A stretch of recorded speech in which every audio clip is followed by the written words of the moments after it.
Praise the lord. దేవుడికి స్తోత్రములు కలుగును గాక. చాలా సంతోషము. కూడి వచ్చినటువంటి మీ అందరికీ కూడా ప్రభువైన యేసుక్రీస్తు నామములో నా హృదయపూర్వక వందనాలు మరియు శుభములు తెలియజేస్తా ఉన్నాను. దేవుడు మిమ్మల్ని అందరూ దీవించును గాక. చాలా మంచిది, చాలా సంతోషము. పోయినటువంటి వారము దేవుడు మహాకృపలో చాలా చక్కగా అనేకమైనటువంటి చోట్ల వాక్యాల చేత గడపడానికి దేవుడు అనుగ్రహించిన ఒక గొప్ప ధన్యతను బట్టి దేవుడికి స్తోత్రములు కలుగును గాక. దయచేసి యూట్యూబ్లో ఏవైతే వర్తమానాలు పెట్టబడి ఉన్నావో వాటన్నిటిని చూడండి. ఎందుకంటే మన ప్రాంతంలో చెప్పలేదు గనక మనకు కాదని అని అనుకోబాకండి. నేను మరొకసారి ఇక్కడ పునరావృతం చేయడం ఎందుకని వాటిని గురించి నేను మాట్లాడట్లేదు. కానీ ఎట్టి పరిస్థితుల్లో అక్కడ మాట్లాడినటువంటి ప్రతి మాట మనకు కూడా ఖచ్చితంగా ఉపయోగపడతాయి. అది సార్వత్రిక సంఘానికి సంబంధించిన విషయాలు కనుక మనం తెలుసుకోవాలి. మనం క్రైస్తవులుగా ఉన్న మనము ఈ గడియ వర్తమానం గుండా అతిపెద్ద గొప్ప శత్రువులు ఎవరో చూసాము అక్కడ. అంతేకాకుండా లాస్ ఏంజల్స్ యొక్క ప్రవచనాన్ని ఎలా గ్రహించాలా, ఎందుకంటే దానిని గురించి కూడా ఈ వర్తమానంలో భిన్నమైనటువంటి కోణాల గుండా చూస్తున్నారు. కొంతమంది ప్రశ్నించేవారు, కొంతమంది వదిలేస్తున్నవారు, కొంతమంది అయిపోయిందని చెప్పేవారు. దాని గురించి అవగాహన లేదు. ఒక ప్రవచనము, దాని యొక్క లక్షణము, దానికి ఉండే వ్యాలిడిటీ, దానిలో ఉండే రకాలు ఎలా ఉంటాయో అవగాహన లేకుండానే లాస్ ఏంజల్స్ అనేటువంటి ఒక ప్రవచనాన్ని తప్పుగా పట్టుకుంటున్నటువంటి కాలం అది. కాబట్టి దేవుడు తన ప్రవక్త ద్వారా సెలవిచ్చిన దాన్ని చక్కగా క్షుణ్ణంగా పరిశీలించినప్పుడు అది అర్థమవుతూ ఉంటుంది. ఆమేన్. తర్వాత పరలోక రాజ్యం మర్మాలని మరొక అంశాన్ని గురించి అక్కడ మాట్లాడడం జరిగింది. అది మీరు జాగ్రత్తగా వినండి. సరళంగాను సామాన్యంగా ఉన్నప్పటికీ అన్నీ తెలిసినట్టుగా అనిపిస్తూ ఉంటాయి, కానీ వింటుంటే అంతా కూడా కొత్తగానే ఉంటుంది. ఇవన్నీ కూడా మీరు జ్ఞాపకం ఉన్నట్లయితే మర్మయుక్తమైన మేఘంలో 12 మర్మాలను ఒక అంశాన్ని చెప్పడం జరిగింది.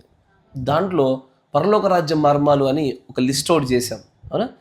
దానికి సంబంధించిన విషయాలు ఇవి ఈ గడియ వర్తమానికుడు ద్వారా దేవుడు బయలుపరిచిన మర్మాలు అవి. వాటిని ఊరికి తృణీకరించేదో ఏముందులే అనుకునేదో కాదు. వాటిలో అసలు పరలోక రాజ్యంలోకి చేరడానికి కావాల్సిన మర్మాలని దాంట్లో ఉంటాయి. అది తెలియకపోతే చేర్చబడలేం మనం. కాబట్టి జాగ్రత్త. ఏ వర్తమానాన్ని నిర్లక్ష్యం చేయబాకండి. దానిలో ఏది మిమ్మల్ని మార్చగలుగుతుందో, ఏది మిమ్మల్ని రూపాంతరం చేయడానికి సరిపడే విశ్వాసాన్ని అనుగ్రహిస్తుందో మీకు తెలియదు కనుక అన్నీ కూడా నిశ్చితంగా పరిశీలన చేయండి. దేవుడికి స్తోత్రములు కలుగును గాక. మంచిది. ఈ రోజున మరొక కొత్త వర్తమానం చూద్దాం. మీ ముందుకు వస్తా ఉన్నాను నేను. యెహెజ్కేలు గ్రంథము 3వ అధ్యాయము. యెహెజ్కేలు గ్రంథము 3వ అధ్యాయము 16వ వచనం నుంచి గమనించుదాం. యెహెజ్కేలు గ్రంథము 3వ అధ్యాయము 17 నుంచి చూద్దాం. నరపుత్రుడా, ఇజ్రాయేలీలకు కావలిగా నేను నిన్ను నియమించి ఉన్నాను. కాబట్టి నీవు నా నోటి మాట ఆలకించి నేను చెప్పిన దానిని బట్టి వారిని హెచ్చరిక చేయుము. అవశ్యముగా నీవు మరణమవుదువని నేను దుర్మార్గుని గూర్చి ఆజ్ఞయ్యగా నీవు అతనిని హెచ్చరిక చేయకయు, అతడు జీవించున్నట్లు తన దుర్మార్గతను విడిచిపెట్టవలనని వానిని హెచ్చరిక చేయకయు నుండిన ఎడల ఆ దుర్మార్గుడు తాను చేసిన దోషమును బట్టి మరణమును గాని అతని రక్తమునకు నిన్ను ఉత్తరవాదిగా ఎంచుదును. అయితే నీవు దుర్మార్గుని హెచ్చరిక చేయగా అతడు తన దుర్మార్గత నుండి దుష్క్రియల నుండి మరలని ఎడల అతడు తన దోషమును బట్టి మరణమగును గాని నీవు అంటే ఆత్మను తప్పించుకుందువు. మరియు నీతి గలవాడు తన నీతిని విడిచి దుర్నీతిని అనుసరించినందున నేను అతని ముందర అభ్యంతరము పెట్టగా అతడు మరణమగును. నీవు అతనిని హెచ్చరిక చేయని ఎడల పూర్వము తాను చేసిన నీతి జ్ఞాపకం రాకుండా అతడు తన దోషమును బట్టి మరణమగును. అయితే అతని ప్రాణ విషయంలో నిన్ను ఉత్తరవాదిగా ఎంచుదును. అయితే పాపము చేయవలదని నీతి గల వానిని నీవు హెచ్చరిక చేయగా అతడు హెచ్చరింపబడి పాపము చేయక మానిన ఎడల అతడు అవశ్యముగా బ్రతుకును, నీ మట్టుకు నీవు తప్పించుకుందువు. దేవుడికి స్తోత్రములు కలుగును గాక. మీరున్న చోట తలనుంచండి, కళ్ళు మూసుకోండి. వాక్య విషయంలో దేవుని ఆత్మ సహాయం ఇచ్చిన ప్రార్థన చేసుకుందాము. పరిశుద్ధుడా, సర్వశక్తి సంపన్నుడా, ప్రభువా, నేనైతే నిజంగానే మేము కీర్తించి పాడిన రీతిగానే మేము అల్పులము, అయోగ్యులము, పాపులము ప్రభువా. దేనికి కూడా నాయనా పనికిరాని పామరులుగా ఉన్నటువంటి మనుషులము నాయన. కానీ మేము చదువుతున్నటువంటి ఈ లేఖనాలు ఎంత ప్రభు శక్తివంతమైనవో, ఎంత ప్రాముఖ్యతను సంతరించుకునినవో, పరలోక రాజ్య మర్మముల విషయంలో కూడా ప్రభు ఈ విషయాలను మీరు పొందుపరిచి ఉన్నారన్న విషయాన్ని గ్రహించుటకు దయచేసి మా మనోనేత్రాలు మీరు తెరవమని ప్రార్థిస్తాను. సహాయం దయచేయండి. కృపగల దేవ, నువ్వు రక్షించుకునేటువంటి ఈ ప్రజలతో మాట్లాడమని ప్రార్థిస్తూ ఉన్నాను నాయనా. నా నోరుని, నా యొక్క ఆలోచనల్ని, నా తలంపుల్ని పూర్తిగా ఇక్కడి నుంచి తీసివేయండి ప్రభు. నాయన, నీ ప్రవక్త ద్వారా సెలవిచ్చినట్లుగా నాకున్నటువంటి అతిపెద్ద శత్రువు నేనే కనుక ఈ సమయంలో ఈ స్థలం నుంచి నన్ను ఇక్కడి నుంచి తీసివేసి ఈ రంగస్థలాన్ని సంపూర్ణంగా మీ అధీనంలో మీరు ఉంచుకోండి. మీరే నడిపింపజేయమని, బోధింపదగిన ఆత్మను, గ్రహింపు శక్తిని, వజ్రం లాంటి లలాటమును మా అందరికి అనుగ్రహించమని ప్రభువైన అయిన యేసుక్రీస్తు నామములో ప్రార్థన చేయుచున్నాము. ఆమేన్. Praise the Lord. ఇక్కడ ప్రవక్త అయినటువంటి యెహెజ్కేల్ గారితో దేవుడు మాట్లాడుతూ ఆయన అంటాడు, I have put you as a watchmen. ఇంగ్లీష్లో ఏముంటుందంటే అక్కడ చూడండి, కరెక్ట్గా ఉన్నట్టుగా చదవాలంటే కనుక, son of man, I have made thee a watchman అంటూ ది హౌస్ ఆఫ్ ఇజ్రాయెల్. అంటే, ఓ నరపుత్రుడా, నేను నిన్ను ఇజ్రాయేలీల కొరకు ఒక కావలివాడిగా, ఒక వాచ్మెన్గా పెట్టాను అన్నాడు. జాగ్రత్తగా గమనించాలి. ఇంగ్లీష్లో ఏమన్నది అక్కడ? వాచ్మెన్ అనే పదం ఉంటుంది. ఇప్పుడు ఒక ఇంటి ఎదురుగా ఒక వాచ్మెన్ని పెట్టారనుకోండి, ఆ వాచ్మెన్ యొక్క పని ఏంటి? ఆ ఇంటిలోని వారి యొక్క భద్రతే ఆ వాచ్మెన్ యొక్క పని. అతడు ఇంటిలో ఉన్నవారు ఎలాగో మనుషులో, ఇంటి ఎదురుగా ఉన్న వాచ్మెన్ కూడా అదే రకంగా మనిషే. అతడికి వీరికి పెద్ద వ్యత్యాసం ఏమీ లేదు, కానీ బాధ్యతల్లో వ్యత్యాసం ఉన్నది. లోపల ఉండేవాడు బీపీ ఉండి టాబ్లెట్ వేసుకోవచ్చు, వాచ్మెన్ కూడా బీపీ ఉండి టాబ్లెట్ వేసుకోవచ్చు. ఇద్దరు మనుషులే, ఇద్దరు రక్త మాంసములు కలిగిన వారే, ఇద్దరు ఒకే రకమైన సమస్యలతో బాధించబడుతున్న వారే, కానీ బాధ్యతల్లో వ్యత్యాసం ఉన్నది. ఒకరు లోనుండాలి, ఒకరు బయట ఉండి వేరే పని చేయాలి. వారు కాపాడబడాలి, ఒకరు కాస్తూ కాయాలి. దేవుడు అంటాడు, నిన్ను కావలివానిగా పెట్టాను కదా. నేను కావలివానిగా పెట్టినప్పుడు ఆ వాచ్మెన్ ఏం చేస్తాడంటే, ఎవరిని పెడితే వారిని ఇంట్లోకి రానివ్వడు. ఆ వాచ్మెన్ ఏం చేస్తాడు, ఒక పోస్ట్ మ్యాన్ వచ్చి ఒక పోస్ట్ ఇవ్వగానే అది అతడు తీసుకొని దాన్ని తీసుకెళ్ళి, ఇది సరిగ్గా నా యజమానులదేనా, ఇది నా వాళ్ళదేనా, నా ఇంట్లో వాళ్ళదేనా అని కనుక్కొని అప్పుడే లోపలిచ్చే ప్రయత్నం చేస్తాడు. కాదనుకో అట్నుంచే తిప్పి కొట్టేస్తాడు ఆయన. ఇది వాచ్మెన్ చేసే పని.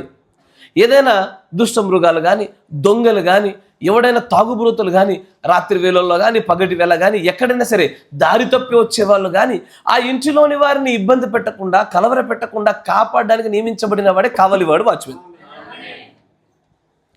ఇప్పుడు ఈ వాచ్మెన్ గురించి దేవుడు మాట్లాడుతూ ఆయన అంటారు, ఓ నరపుత్రుడా, నువ్వు వాచ్మెన్వి. ఇప్పుడు నువ్వు చేయాల్సిన పని ఏంటి? నేను ఏదైతే నీకు తెలియజేస్తానో చెప్పమని, దానిని ఉన్నట్టుగా నువ్వు కనుక లోపల ఉన్నటువంటి నీ ప్రజలకు తెలియజేసినట్లయితే వారు బ్రతుకుదురా బ్రతకరా తర్వాత సంగతి, కానీ నువ్వు నీ పని నువ్వు చేసావు కాబట్టి నువ్వు నిర్దోషివి. దొంగలు పడతా ఉన్నారు, తన సాయశక్తిలో ఒడ్డాడాడు, కానీ లోపల ఉన్న వారిని ఏం చేయాలా? ఉత్తేజపరచాలా, వారందరికీ తెలియజేసి వాళ్ళ లోనున్న వారిని కాపాడాలా. ఈ వాచ్మెన్ ఏం చేశాడు? చూశాడు, కానీ లోపల ఉన్న వారిని భద్రంగా ఉండడం చెప్పలా. రేపటి దినాన్న ఈ వాచ్మెన్ తప్పంటారు ఎవరైనా, ఖచ్చితంగా. కానీ వాచ్మెన్ తెలియజేశాడు, కానీ వారు సిద్ధపడలే. వాచ్మెన్ తప్పన్నారు, కానీ రేపటి దినాన్న వారికి మాత్రమే తప్పుగా ఎంచబడుతుంది. ఎందుకంటే ఇక్కడ యెహోవా ఇదే విషయాన్ని మాట్లాడుతున్నాడు. నేను నిన్ను కావలి వాళ్ళుగా పెట్టాను, నేను ఏదైతే సెలవిస్తున్నానో నువ్వు దాన్ని సెలవిచ్చు. మాట జాగ్రత్త వల్ల 2 వర్గాల ప్రజల గురించి మాట్లాడినాడు ఆయన అక్కడ. ఒకటి దుర్మార్గులు, 2 నీతిమంతులు. అయ్యా మంచి వినాలా? దేవుడు సాధారణంగా కావలి వాళ్ళని ఎవరికి పెడతాడు? నీతిమంతులుగా పెట్టాలి. కాదు, పరలోక రాజ్యం మర్మం గుర్తుందా? గోధుమల మధ్యలో గురుగులు వచ్చాయి. ఇప్పుడు నీరు గోధుమలకు గురుగులకు రెండిటికి పెట్టబడతాయి. ఇప్పుడు కావలి, ఎరువు, సమస్తం కూడా 2టికి పెట్టబడతాయి. ఇక్కడ ఉన్నటువంటి ఈ కావలిగా పెట్టబడినటువంటి ఆ వ్యక్తి ఇటు దుర్మార్గులకైనా కావలిగానే ఉండాలి, నీతిమంతులకు కావలిగానే ఉండాలి. దుర్మార్గుల విషయంలో, నీతిమంతుల విషయంలో రెండు భిన్నమైనటువంటి ప్రత్యేకమైన సందర్భాలను చూపిస్తున్నాడు ఆయన అక్కడ. ఏంటది? ఒక దుర్మార్గుణ్ణి నువ్వు మరణమవుతావు మార్చుకో అని చెప్పగానే అతడు మార్చుకుంటే గనక అతడు బ్రతుకుతాడు. నువ్వు నీ పన్ను చేసావు కాబట్టి నువ్వు బ్రతుకుతావు.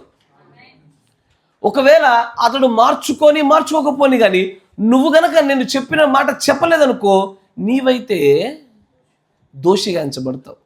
కరెక్టేనా? ఇది దుర్మార్గుల వైపు పెట్టబడ్డ ప్రత్యేక నియమం. నీతిమంతుల వైపు ప్రత్యేక నియమం పెట్టబడ్డది. జాగ్రత్తగా గమనించాలి. చూడండి, అక్కడ చదవండి. అంటాడు అక్కడ 20వ వచనం చూడండి.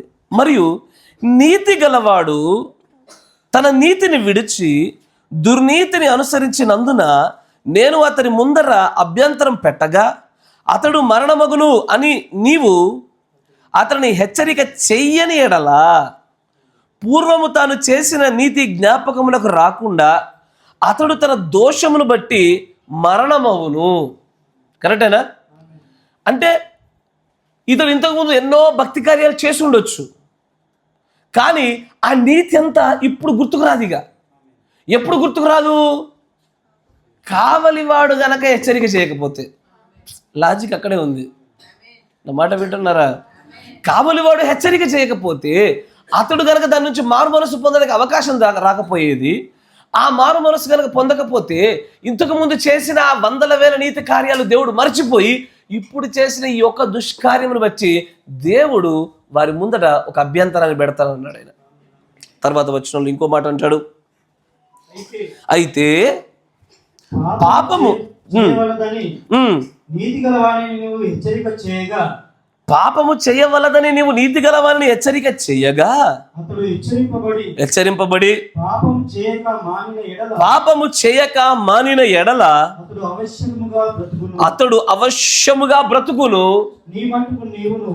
నీ మట్టుకు నీవును అంటే ఆత్మను తప్పించుకొందువు. ఎసర్నో? ఇక్కడ ఆత్మ అని ఉంటుంది, ఇంగ్లీష్లో సోల్ ఉంటుంది. అక్కడ జాగ్రత్తగా గమనించండి, ప్రాణము. ఎందుకంటే ఆత్మ అది దయచేసిన వాళ్ళ దగ్గరికి వెళ్ళిపోద్ది. నిత్యము నిలిచేది సోల్, ప్రాణము. అక్కడ రక్షించబడుతుంది చెప్పుతున్నది ఏంటిది? ప్రాణమే. ఆమేన్. ఎందుకు ఈ మాట చెప్తున్నానంటే, నేను ఈరోజు మీతో మాట్లాడాలనుకుంటున్న అంశము, వీలైతే ఒక భాగం అవ్వచ్చు, 2 భాగాలు అవ్వచ్చు, తెలియదు నాకు. దేవుడు నడిపించే రీతిగా ముందుకు సాగిపోదాం. వీక్ పుల్పిట్, బలహీన ప్రసంగ వేదిక. బలహీన ప్రసంగ వేదిక. ఎందుకు ఈ మాట చెప్పవలసి వస్తుందంటే, ఇక్కడ దేవుడు ఒక మందను పెట్టి ఆ మంద పైన కావలిని నియమించి ఆ కావలికి ఆ మందకు మధ్యలో ఒక ప్రత్యేక బంధాన్ని ఏర్పాటు చేసి మందకంటూ కొన్ని ప్రత్యేకమైన హక్కులను, అక్కడ ఉండే కావలి వానికి కొన్ని ప్రత్యేకమైన హక్కులను దేవుడు నియమించాడు. అన్నమాట. జాగ్రత్త వినాలి. ఇరువురికి కూడా 2 వేరు ప్రత్యేకమైన నియమాలతో ముందుకు సాగుతున్న విషయాలు ఇవి. ఇక్కడ కావలివాని పని కావలివాడిదే, అక్కడున్న మంద పని మందదే. ఎప్పుడైనా గుర్తుపెట్టుకోండి, అసలు దేవుడు ఒక వ్యక్తిని కావలిగా నియమించేది కానీ, దేవుడు ఏదైనా ఒక వ్యక్తిని మధ్యవర్తులుగా నడిపించేది కానీ ఎల్లవేళలా కూడా జరిగేది ఒక్కటే. దేనికోసం అంటే, ఇర్మియా గ్రంథంలో అంటాడు 35వ అధ్యాయము చూడండి.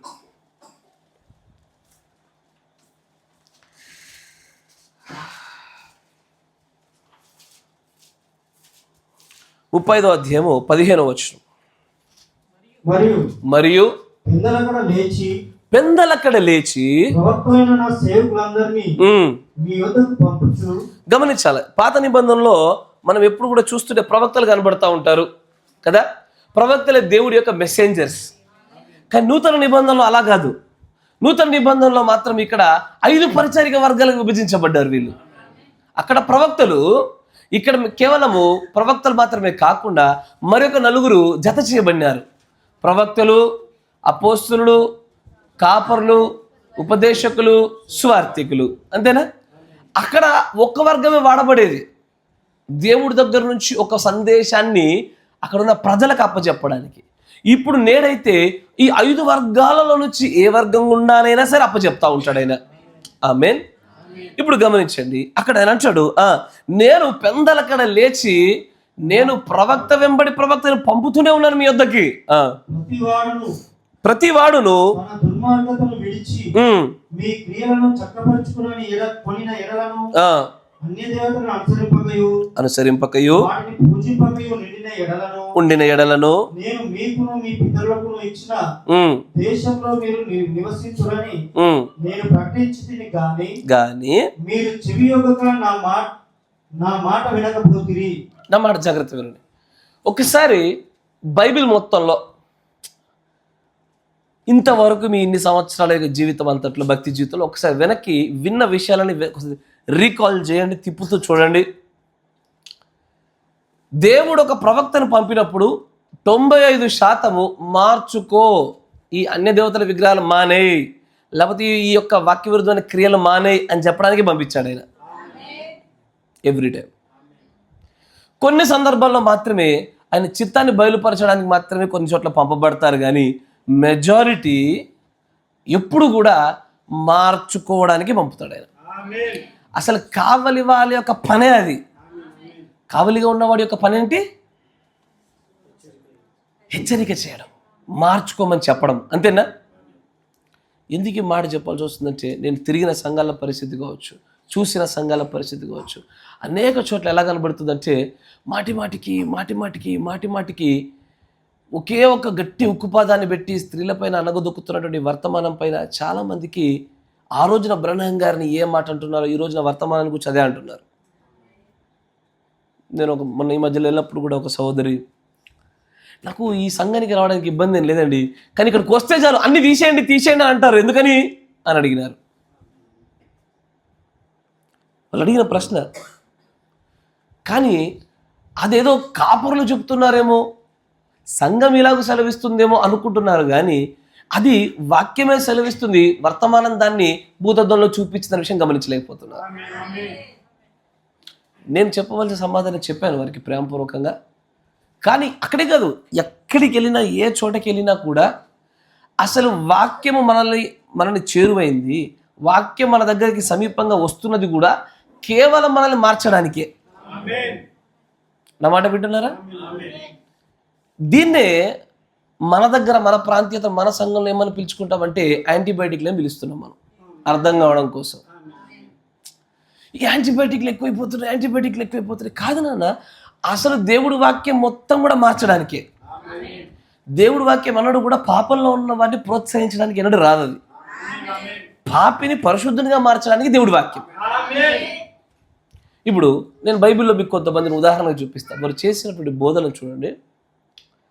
బాప్తిజం ఇచ్చే యోహాను వచ్చాడు. ఆయన ఏం బోధిస్తూ వచ్చాడు? మారు మనస్సు పొందుడి అన్నాడా? మార్చుకోమనే వచ్చాడు ఆయన. యేసు ప్రభువు ఏం చేసుకుంటూ వచ్చారు? మారు మనస్సు పొందుడి, పరలోక రాజ్య సమీపమై ఉన్నది. Yes or no? The kingdom is at hand. ఏ పరిశుద్ధునైనా చూడండి, ఏ ఒక్క దేవుని యొక్క సేవకునైనా చూడండి, బైబిల్లో నేను చెప్పేది, బయట కాదు, అన్ని చోట్ల కూడా ఒక్కటే ఒక విషయాన్ని గురించి చెప్తా ఉంటారు వాళ్ళు. ఏది? మారడం గురించే మాట్లాడాలి. ఎల్లవేళ మారడం గురించే మాట్లాడాలి. Yes or no? కానీ దేవుడు తన ప్రవక్త ద్వారా మాట్లాడిస్తున్నటువంటి కొన్ని సందర్భాల్లో దేవుడి యొక్క ప్రవక్త చెప్పిన మాట చెప్తా.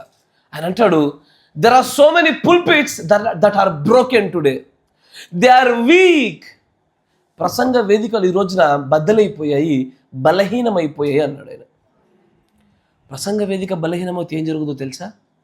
ప్రసంగ వేదిక బలహీనపడిన దినమున సంఘం బలహీనమవుతుంది, ప్రతి విశ్వాసి బలహీనమైపోతారు. ఇప్పుడు కావలివాడు సరిగ్గా పని చేయకపోతే కాయబడుతున్న మంద ఎప్పటికీ నష్టాన్ని ఎదుర్కొంటుంది. అది ఎప్పుడు దుష్ట మృగాల చేత దాడి చేయబడుతూనే ఉంటుంది అది, అంతేనా కదా? అసలు బైబిల్లో ఏ లేఖనం మనం చూపించండి అయ్యా, మనల్ని మార్చకుండా మాట్లాడిన ఒక లేఖనం చెప్పండి నాకు ఒకసారి. ఏ లేఖనమైనా సరే, అది భౌతికంగానో, ఆత్మీయంగానో, క్రియారూపకంగానో, చూపు రూపకంగానో, ఆలోచన రూపకంగానో మనల్ని మార్చగలిగింది కాకుండా మరో రూపంగా వచ్చిన ఒక వాక్యం చెప్పండి ఒకసారి. యేసు ప్రభువు శిలువ మరణం పొందినారు, అవును, దేని కొరకు? నువ్వు నేను దాన్ని ఆశ్రయించాలని. మరి ఏదన్నా తీసుకోండి. అసలు బాప్తిజం ఇచ్చే యోహాను గారి యొక్క బోధ మొత్తంలో సెంటర్ పాయింట్ యేసు ప్రభు వారి యొక్క బోధ మొత్తంలో మెయిన్ కోర్ సెంటర్ పాయింట్ మారడమే, మార్పే. అందుకే దిద్దుబాటే పరలోకానికి సిద్ధపాటు, అంతేనా కదా?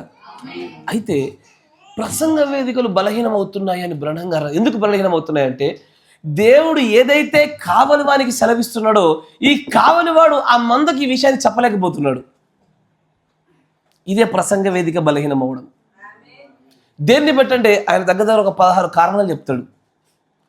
చాలా కారణాలను బట్టి నేడున్న సంఘ శాఖల్లో కానీ అనేకమైనటువంటి సంఘంలో కానీ కావలివాడు సరైన రీతిలో దేవుడి యొక్క లేఖనాలు ఉన్నట్టుగా బోధించలేనటువంటి ఒక స్థితిగతులు వచ్చాయన్నాడు ఆయన.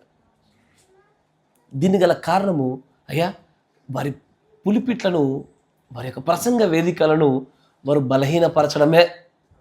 కానీ దేవుడు ఏ వ్యక్తిని మనకు నియమించినా సరే, ఇప్పుడు ఉదాహరణకు మాట చెప్తా, పరలోకపు తండ్రి పరమవైద్యుడు, ఖచ్చితంగా ఆయన పనిగా ఒక వాచ్మెన్ పెట్టుకుంటాడు ఎక్కడైనా సరే, అంతేనా కదా?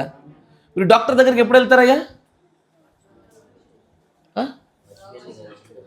ఆరోగ్యవంతుడైన వాడు ఎవడైనా హాస్పిటల్కి వెళ్తాడా?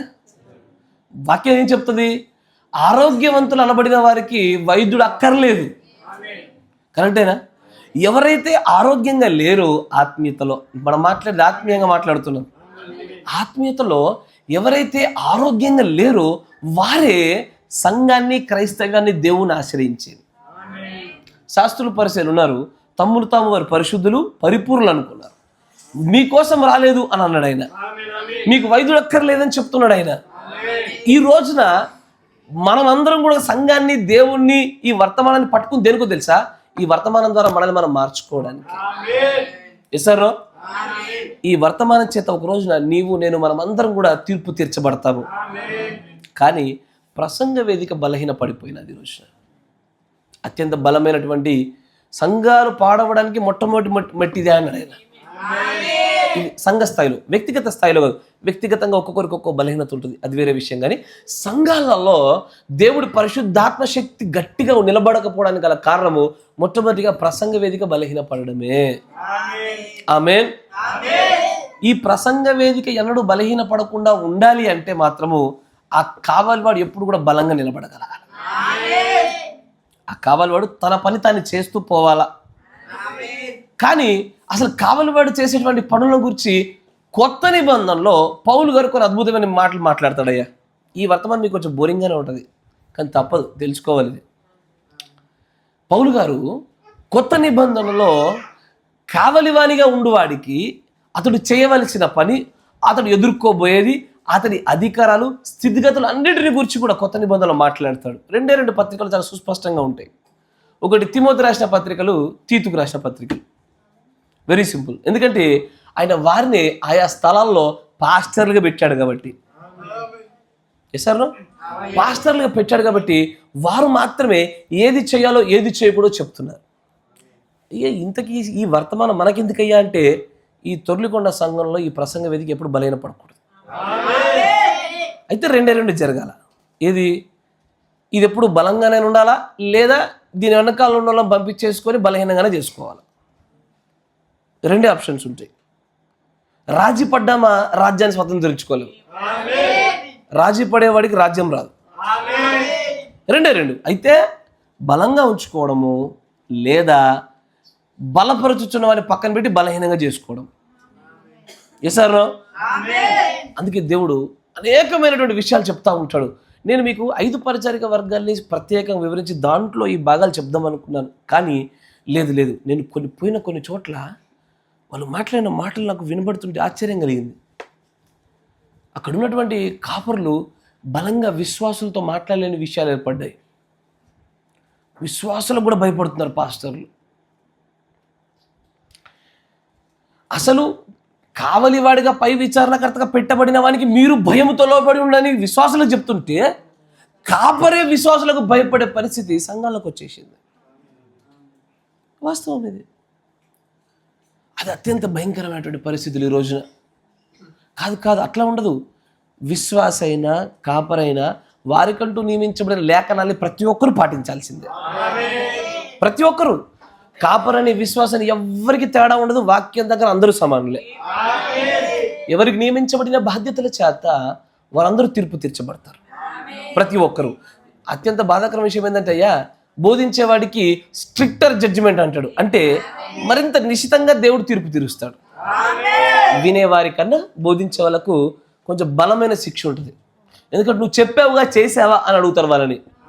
విన్నావు కదా చేసావా అన్న దానికన్నా చెప్పావుగా చేసావా అని అడిగే ప్రశ్నే బలంగా ఉంటుంది. కాబట్టి అయ్యా జాగ్రత్తగా గమనించండి. నేను మొట్టమొదటిగా అసలు ఒక కాపరి యొక్క బాధ్యతల్ని, కాపరి యొక్క స్థితిని, ఈ ప్రసంగ వేదికను బలంగా ఉంచుకోవడానికి కావలసిన విధానాన్ని పౌలు గారు చెప్పింది మీ ముందు పెడతా. మీరు వాక్యానికి లోబడతారా, లోబడరా? ఈ వర్తమానానికి లోబడతారా, లోబడరా? అది మీలో ఉన్న బీజానికి అప్పచెప్తున్నా. ఇది మనుషులపైన ఆధారపడేది కాదు. ఇది కేవలము పరిశుద్ధాత్మ బాప్తిజం అయి ఉన్నటువంటి ఈ వర్తమాన సంబంధమైన విషయాల గుండా ముందుకు సాగాల. ఆమేన్. అసలు ఈ అంశం కూడా వర్తమాన సంబంధమైన పదాలే. వీక్ పుల్పిట్ అనేది అక్కడి నుంచే వచ్చింది, అవునా కదా? అయితే దానికంటే ముందు నేను మీకు అసలు ఇది బలహీన పడకుండా ఉండడానికి పౌలు గారు చెప్పిన విషయాలు చూపించి, ఆ తర్వాత ఈ గడియ వర్తమానికుడు ప్రవక్త బ్రహ్నం గారు చూపించిన విషయాలు చూపిస్తా. జాగ్రత్తగా గమనించు. మొట్టమొదటిగా తిమోతి రాసిన పత్రికను గమనించు.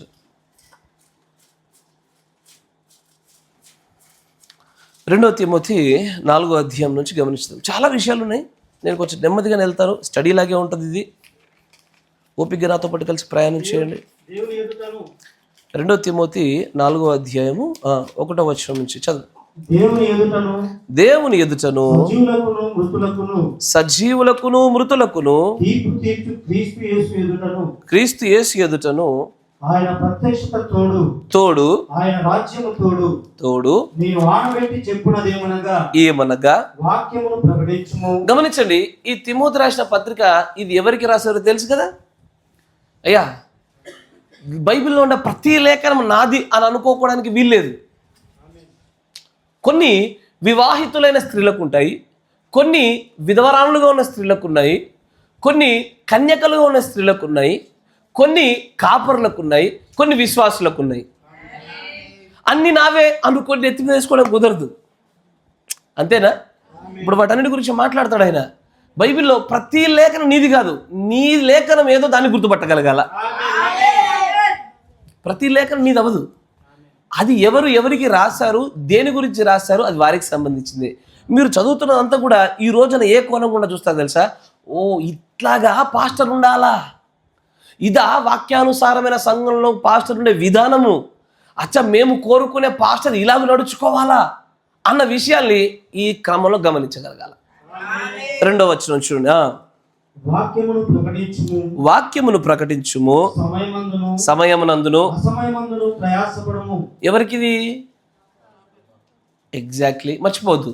సమయమునందును అసమయమునందును ప్రయాసపడము, వాక్యాన్ని ప్రకటించుము, సంపూర్ణమైన దీర్ఘశాంతముతో ఉపదేశించుచు ఖండించుము గద్దించుము. ఈ మూడింటికి వ్యత్యాసం ఏంటి?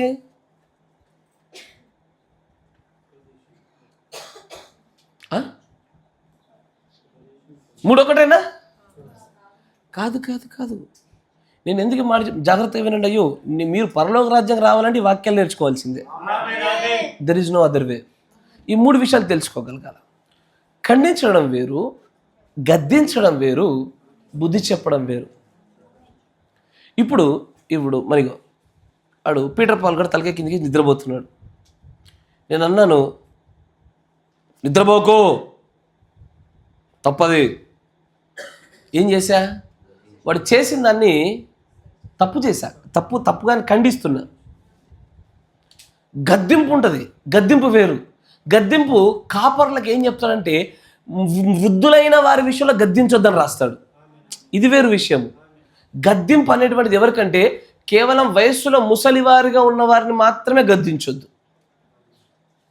మీకు చూపించాలా? అది కూడా చూపిస్తాను. మీకు ఎక్కడో కనబడుతుంది. 1 తిమోతిలో అనుకుంటా, 1 తిమోతి 5వ అధ్యాయం అనుకుంటా. మీకు రెండింటి మధ్య వ్యత్యాసం తెలియాలి. 1 తిమోతి 5వ అధ్యాయం చూడండి. వృద్ధుని గద్దింపక తండ్రిగా భావించి హెచ్చరించుము అంటే రెండు వేరు వేరు, మీకు గమనించగలగాల. ఒకటి హెచ్చరించడం వేరు, అంటే ఖండించడం వేరు, గద్దించడం వేరు. గద్దింపు వృద్ధులైన వారు, తండ్రి వయస్సులో ఉన్న వారిని తప్ప మిగతా వారందరినీ కూడా హెచ్చరించడానికి, ఖండించడానికి దైవజనుడు సన్నద్ధమై ప్రతి సత్కార్యమును పూనుకోవడానికి అధికారం కలిగిన వాడు.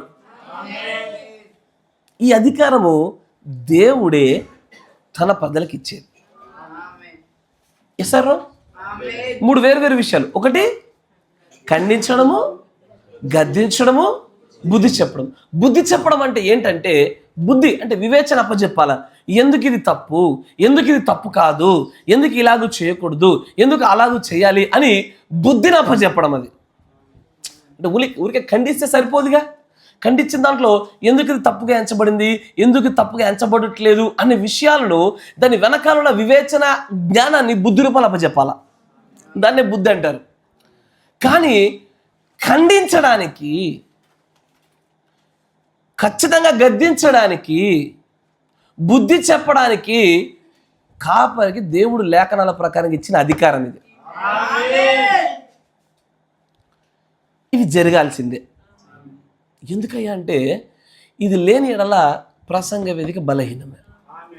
ఇక్కడ వాక్యమును బోధించు మనం చూసారా, ఇప్పుడు స్టార్టింగ్లో ఏముంది అక్కడ 4వ అధ్యాయం 1వ వచనంలో వాక్యమును ప్రకటించు ఉందా? నేను చూపిస్తా, ఒక్కొక్క పదానికి బ్రహ్మం గారు చెప్పిన కొటేషన్ చూపిస్తా. అని అంటాడు, ఈ రోజున కొంతమంది వాక్యాన్ని బోధించడం మానేసి వారు ప్రసంగ వేదికలకి పైకెక్కి వారు ఆ సంఘంలో జరిగే కార్యకలాపాల గురించి కాసేపు మాట్లాడి, 4 ప్రకటనలు చేసి, ఒక 5 పాటలు పాడి, 10 నిమిషాలు వాక్యం గురించి మాట్లాడి ముగించుకొని వాళ్ళ సంఘాల యొక్క ఆరాధన క్రమాన్ని ముగిస్తున్నారు. ఇది బలహీనమైన సిస్సిఫైడ్ ప్రీచర్స్ అన్నాడు ఆయన. అంటే సంఘంలో పుల్పిట్ బలంగా ఉండాలంటే అక్కడ వాక్యమే ప్రకటించబడాల. కానీ ఈ రోజున ఈ కాపరి ఇంకో కాపరి మీద 3 గంటల 2 గంటల వర్తమానం ఉంటే దాంట్లో గంటన్నర అందరి మీద పడి తిట్టడము, దాంట్లో ఒక అరగంట మాత్రమే వాక్యం ఉంటుంది. అది కూడా బలహీనమైన ప్రసంగ వేదికే. మాట పెట్టినారా? వీక్ పుల్పిట్ అంటారు దాన్ని. బలహీనమైన ప్రసంగ వేదికగా దేన్ని మారుస్తుందంటే, ఇక్కడ ఇచ్చిన ఈ ఆజ్ఞలు పాటించని ప్రతిదీ బలహీనమైన ప్రసంగ వేదికే. వాక్యమును ప్రకటించకుండా మరి వేరే విషయాలు ప్రకటించినప్పుడల్లా ఇది ప్రసంగ వేదిక బలహీనమే. పిట్టకథల స్టోరీ చెప్తారు. కల్వరి టెంపుల్ మీరు బాగా గమనిస్తారు, అవునా? మొన్న మధ్యలో హైదరాబాద్కి వెళ్తాం, నేను పీటర్ సోదరు చూసాం. అక్కడ ఏదో గాడిద స్టోరీ చెప్పుకొని అక్కడ సంఘంలో ఒక చిన్న వర్తమానం చెప్పినట్టుగా కనబడతా ఉంది. అక్కడ వాక్యాన్ని ప్రకటించడానికి బదులుగా ప్రజలు పట్టుకోవడానికి, ఆకర్షించుకోవడానికి వాడుతూ అనేకమైన కథలను చూసారా. ఇవన్నీ కూడా ప్రసంగ వేదికలు బలహీనమే. కానీ ఈ మాటకి ఈ రోజున అర్థం చెప్పనా? వాక్యమును ప్రకటించమనే మాటకి ఈ రోజున అర్థం ఏంటంటే, ఈ గడియ వర్తమానములు కాక సొంత ఉద్దేశాలతో కూడుకున్న వర్తమానాలు చెప్పిన ప్రతి ప్రసంగ వేదిక బలహీన ప్రసంగ వేదికే.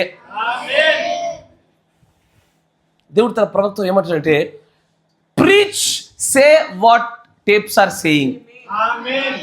ఈ టేపులు వేటిని బోధిస్తున్నాయో వాటినే బోధించాలా. టేపుల్లో ఉన్నది కాకుండా మరొకటి బోధించిన అది బలహీన ప్రసంగ వేదికే. ఖచ్చితంగా, డెఫినెట్లీ చాలా సంఘాలు చూస్తుంటాను నేను. అక్కడ ప్రవక్త గారి పేరెత్తడానికి కూడా మనసు రాదు.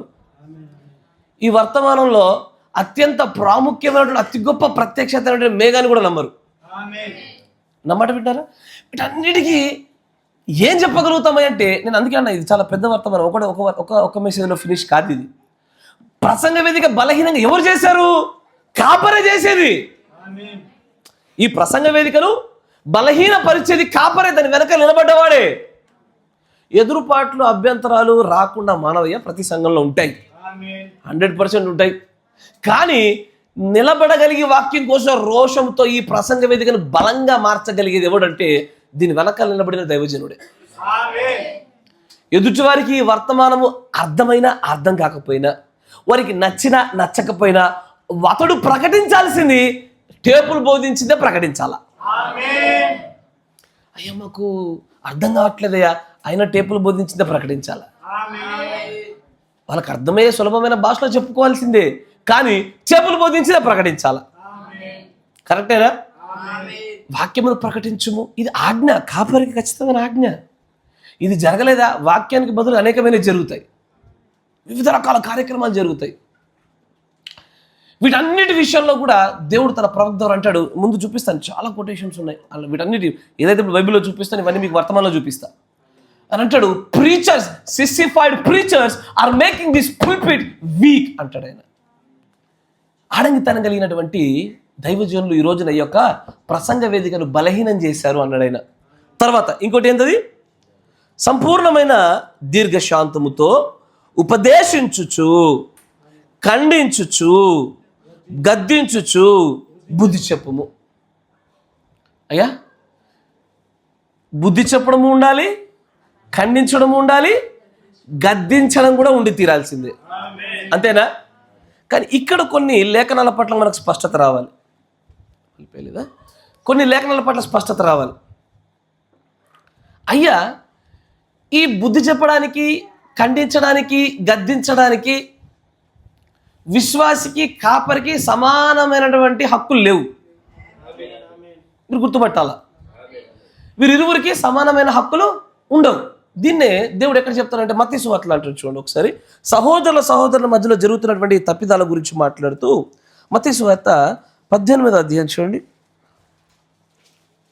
గమనించండి. అయ్యో చూడండి టైం తొందర వేగవంతంగా వెళ్ళిపోతుంది. మత్తయి సువార్త 18వ అధ్యాయం 15వ వచనం. మరియు నీ సహోదరుడు నీ ఎడల తప్పిదము చేసిన ఎడల, సహోదరుడు ఒకవేళ నీ సాటి బ్రదర్ ఒకవేళ నీ పట్ల తప్పిదం చేస్తే నీవు పోయి నీవును అతడును ఒంటరిగా ఉన్నప్పుడు అతనిని గద్దించాల. ఏం చేయాలట? 3 వేరు విషయాలు చెప్పాను. ఏంటది? ఖండించడం వేరు, గద్దించడం వేరు, బుద్ధి చెప్పడం వేరు. ఇప్పుడు నా సాటి సహోదరుడు తప్పు చేశాడన్న నిరూపణ, ఆధారాలు, ఎవిడెన్సెస్ ఉన్నప్పుడు గద్దింపే. కరెక్టేనా? ఇది ఎట్లా జరగాల? వ్యక్తిగతంగా, పర్సనల్గా జరగాల. కరెక్టేనా? కానీ ఇదే విషయం లూకా సువార్తలో దీనికి ఒక చిన్న లిటికేషన్ పెడతాడు. అక్కడ లూకా 17:3 ఇదే విషయాన్ని మాట్లాడుతూ ఒక పదం మరొక పదాన్ని యాడ్ చేస్తాడు. అంటే కొంచెం సుస్పష్టంగా, బహిర్గతంగా మాట్లాడుతాడు. లూకా 17:3 మీ విషయమై మీరే జాగ్రత్తగా ఉండుడి. నీ సహోదరుడు తప్పిదము చేసిన ఎడల, ఒకవేళ మీ సహోదరుడు తప్పిదము చేసిన ఎడల అతన్ని గద్దించుము. ఎందుకంటే మత్తయి సువార్తలో పర్సనల్ గా, రహస్యంగా ఉంటది కదా. అక్కడ ఆ మాట ఇక్కడ కొద్దిగా తీసేస్తాడు, కానీ మరొక విషయం జోడిస్తాడు. ఏమని? గద్దించుము. ఇది మళ్ళీ జరగాల. ఏది? మళ్ళీ మారు మనస్సు కలగాలి. అక్కడ మారు మనస్సు కలిగితేనే క్షమించాల. మారు మనస్సు లేకపోతే నమాట జాగ్రత్త వెళ్ళాలి. ఈ నియమాలు విశ్వాసికి మధ్యలో ఉండే నియమాలు. కరెక్టేనా? ఇది విశ్వాసికి మధ్యలో ఉండే నియమాలు. కానీ కాపరికి వచ్చేసరికి మాత్రము వ్యత్యాసంగా ఉంటాయి. ఎలా ఉంటుందంటే, కాపరిలో కొన్ని విషయాలు రహస్యంగా, వ్యక్తిగతంగా మాట్లాడేవి ఉంటాయి. కొన్ని బహిరంగంగా సమాజం మంది ఎదుటనే గద్దిచ్చే ఉంటాయి. మీరు వింటున్నారా? Praise the lord. మీకు సరే, మొదటి మన తిమోతి పత్రికలోకి రండి.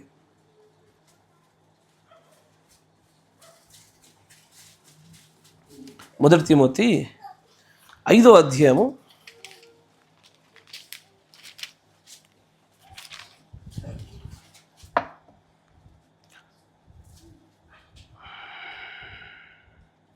19వ వచనం. 5:19. మొదటి తిమోతి 5:19. ఇద్దరు లేదా ముగ్గురు సాక్షులు ఉంటేనే గాని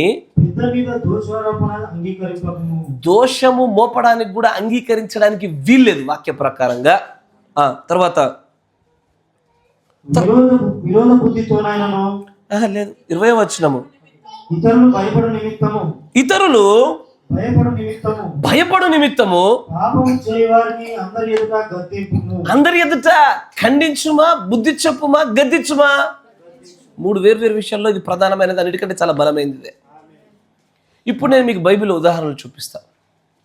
ఎలా చూపిస్తానంటే, పౌలు గారు కూడా పేతురు గారు అన్యజనులతో పాటు కూర్చొని భోజనం చేస్తున్నాడు ఆయన. కరెక్టేనా? తీస్తారా? గలతీ పత్రిక తీయండి, మీకు లేఖనాలు చూపిస్తూ మాట్లాడతా.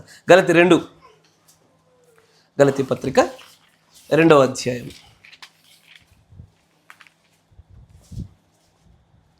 11వ వచనం. బ్రదర్ 11వ వచనం. అయితే వచ్చినప్పుడు అతడు అపరాధిగా తీర్చబడని గనుక నేను ముఖాముఖిగా అతన్ని ఎదిరించి తిని. ముఖాముఖిగా ఇది రహస్యంగా జరిగిందా, అందరి ఎదుట జరిగిందా? ఎందుకని అంటే యేసు ప్రభు వారి యొక్క బోధన పౌలు గారికి తెలీదా? తెలుసు. కానీ ఇక్కడ నా మాట వినండి, కావలి వారి యొక్క అధికారము ప్రత్యక్షతతో కూడుకున్నటువంటిది. దాన్ని కూడా సుస్పష్టమైనటువంటి మీకు ఏమంటారు దాన్ని ఖచ్చితమైన వరుసలు చూపిస్తాను మీకు. ఇక్కడ అందరి ఎదుట తప్పిదము చేస్తున్నటువంటి ఆ పేతురును పట్టుకొని అందరి ఎదురు గద్దించేశాడు ఆయన. ఎందుకంటే అలాంటి ఆలోచన భావాలు అనేకుల్లో ఉన్నాయి కాబట్టి, అవి మార్చబడాలి కాబట్టి. అంతేనా? అనేకుల్లో ఉన్నవి కాబట్టి దాన్ని అట్లాగే చేయాలా. సరే, మీకు ఇంకొక ఉదాహరణ చెప్తా. యేసు ప్రభు వారు ఇజ్రాయేలుల సమాజం అందరికీ బోధ చేస్తున్నాడు. మంచిగా వినాలా. బోధ జరుగుతుండగా సర్పములారా, నక్కలారా, సున్నం కొట్టిన సమాధులారా అని తిట్టాడు. బోధలో ఈ మాటలని కలుపుతున్నప్పుడు ఎవరిని గురించి అనడం? వాళ్ళు అక్కడే ఉన్నారా? అంతే. ఎందుకంటే బహిరంగంగా ఖండించేదానికి, రహస్యంగా ఖండించేదానికి ఆ విషయము, ఆ పాపము లేదా ఆ తప్పిదం ఆ స్థలం మీద ఆధారపడి ఉంటుంది. ఇది చూపిస్తాను మీకు, ఖచ్చితమైన వరుసల క్రమం చూపిస్తాను. కానీ ఇక్కడ విశ్వాసికి మధ్యలో జరుగుతున్న విషయాలకి కాపరి యొక్క అధికారానికి వ్యత్యాసం ఉంటుంది. ఇక్కడ బహిరంగంగా గద్దించే విషయాల గురించి మాట్లాడుతూ ఆయన అంటాడు, ఎవరినైతే రహస్యంగా నువ్వు ఖండించు అని చెప్పిన ఆ యేసు ప్రభువే ఇజ్రాయేలులో యూదుల కొంతమంది పట్టుకొని మీరు మీ తండ్రి యొక్క అపవాది సాతాను పిల్లలు అని చెప్పాడు. ఎందుకంటే మీరు మీ తండ్రి క్రియలా చేస్తున్నారు అన్నాడు. దీన్ని రహస్యంగా చెప్పలేదే, చెప్పడు. ఎందుకంటే రహస్యంగా చెప్పేది విశ్వాసికి కాపరు నుంచి విశ్వాసికి వచ్చే విషయాలు కొన్ని ప్రత్యేకంగా ఉంటాయి. ఎందుకంటే మొట్టమొదటిగా అసలు కాపరి అధికారాల గురించి అవగాహన లేదు చాలామందికి. ఆ పోస్ట్కు ఉన్నటువంటి బాధ్యత గురించి అవగాహన ఉండాలి. తర్వాత మరొక చోట కూడా బహిరంగంగా జరిగేటువంటి విషయం చూపిస్తా. ఇదే పేతురు గారు అపోస్తుల కార్యంలో 2వ అధ్యాయంలో అనుకుంటే చూడండి ఒకసారి. 5వ అధ్యాయంలో మొదటి వచనం చూస్తే మీ అందరికీ సుపరిచితమైన వాక్యమే. అక్కడ ఆయన అంటాడు, ఇప్పుడు ఎవడన్నా తప్పిదము చేస్తున్నప్పుడు రహస్యంగా అతనికి సంధించాలి అని చెప్పింది ఎవరు? యేసు ప్రభు వారే. ఎవరికి చెప్పాడు? శిష్యుల ఎదుటే. గ్రహించింది ఎవరు? శిష్యులే. అవునా కదా? ఈ శిష్యుల గుండానే సమస్త కార్యాలు జరిగింపజేయాలి. కానీ అననీయ సప్పిరాలు చేసిన తప్పిదాన్ని బట్టి రహస్యంగా గద్దించాడా, బహిరంగంగా గద్దించాడా? అది గద్దింపు కాదు, శాపం. అది ఏకంగా ఇస్తారో అని ఏమంటాడు? చదవండి ఒకసారి 5వ అధ్యాయం కింది చదవండి వేగవంతంగా. కరెక్ట్. అమ్మెను. అవును, ఏదైతే అమ్మిన వస్తువు ఉన్నదో దాంట్లో తీసుకురావాల్సినటువంటి దాన్ని తీసుకురాకుండా దాచిపెట్టుకున్నారు. కొంత పెట్టారు.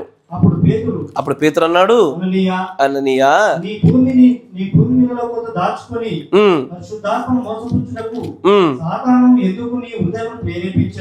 ఎందుకు ప్రేరేపించను? నీ దగ్గర ఉన్నప్పుడు నీదేగా, నీ వశమై ఉండలేదా? నీవు మనుషులతో కాదు దేవునితోనే అబద్ధమాడితోనే వారితో చెప్పాను. yes అననీయ ఈ మాటలు వినిచూనే పడి ప్రాణం విడువగా మిగిలిన వారికి అందరికీ మిగుల భయం కలిగెను. మిగిలిన వారందరికీ కూడా భయం కలిగెను. ఎందుకంటే వారు చేసిన ఆ తప్పిదము వారికి మాత్రమే తెలియదు, అందరికీ తెలుసు ఆ విషయం. అక్కడ నా మాట వినారా? ఎలాంటి విషయాలు వ్యక్తిగతంగాను ఎలాంటి విషయాలను కానీ బహిరంగంగా దేవుడు తీసుకొస్తాడు అంటే దీనికి 2 ఉదాహరణలు చూపిస్తా. ఒకటి, ఫర్ ఎగ్జాంపుల్ గ్లోరీ ఉంది. గ్లోరీకి మీకు అర్థమైపోయి చిన్నపిల్ల భాషలు చెప్తున్నా మంచి వినండి.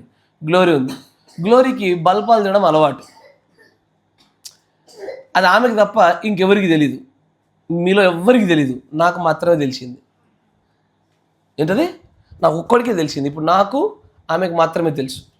నేనేం చేస్తానంటే ఇప్పుడు వ్యక్తిగతంగా పిలుచుకొని, తినొద్దురా తల్లి, దేవుడు ఈ దేహాన్ని పాడు చేసే సబ్స్టెన్స్ అబ్యూస్ని, అంటే పదార్థాల చేత మత్తు చేసే వాటిని, పదార్థాల చేత దేహాన్ని ఘటాన్ని పాడు చేసేవి తప్పన్నాడు, ఇవి చేయొద్దురా అని వ్యక్తిగతంగా చెప్తాను.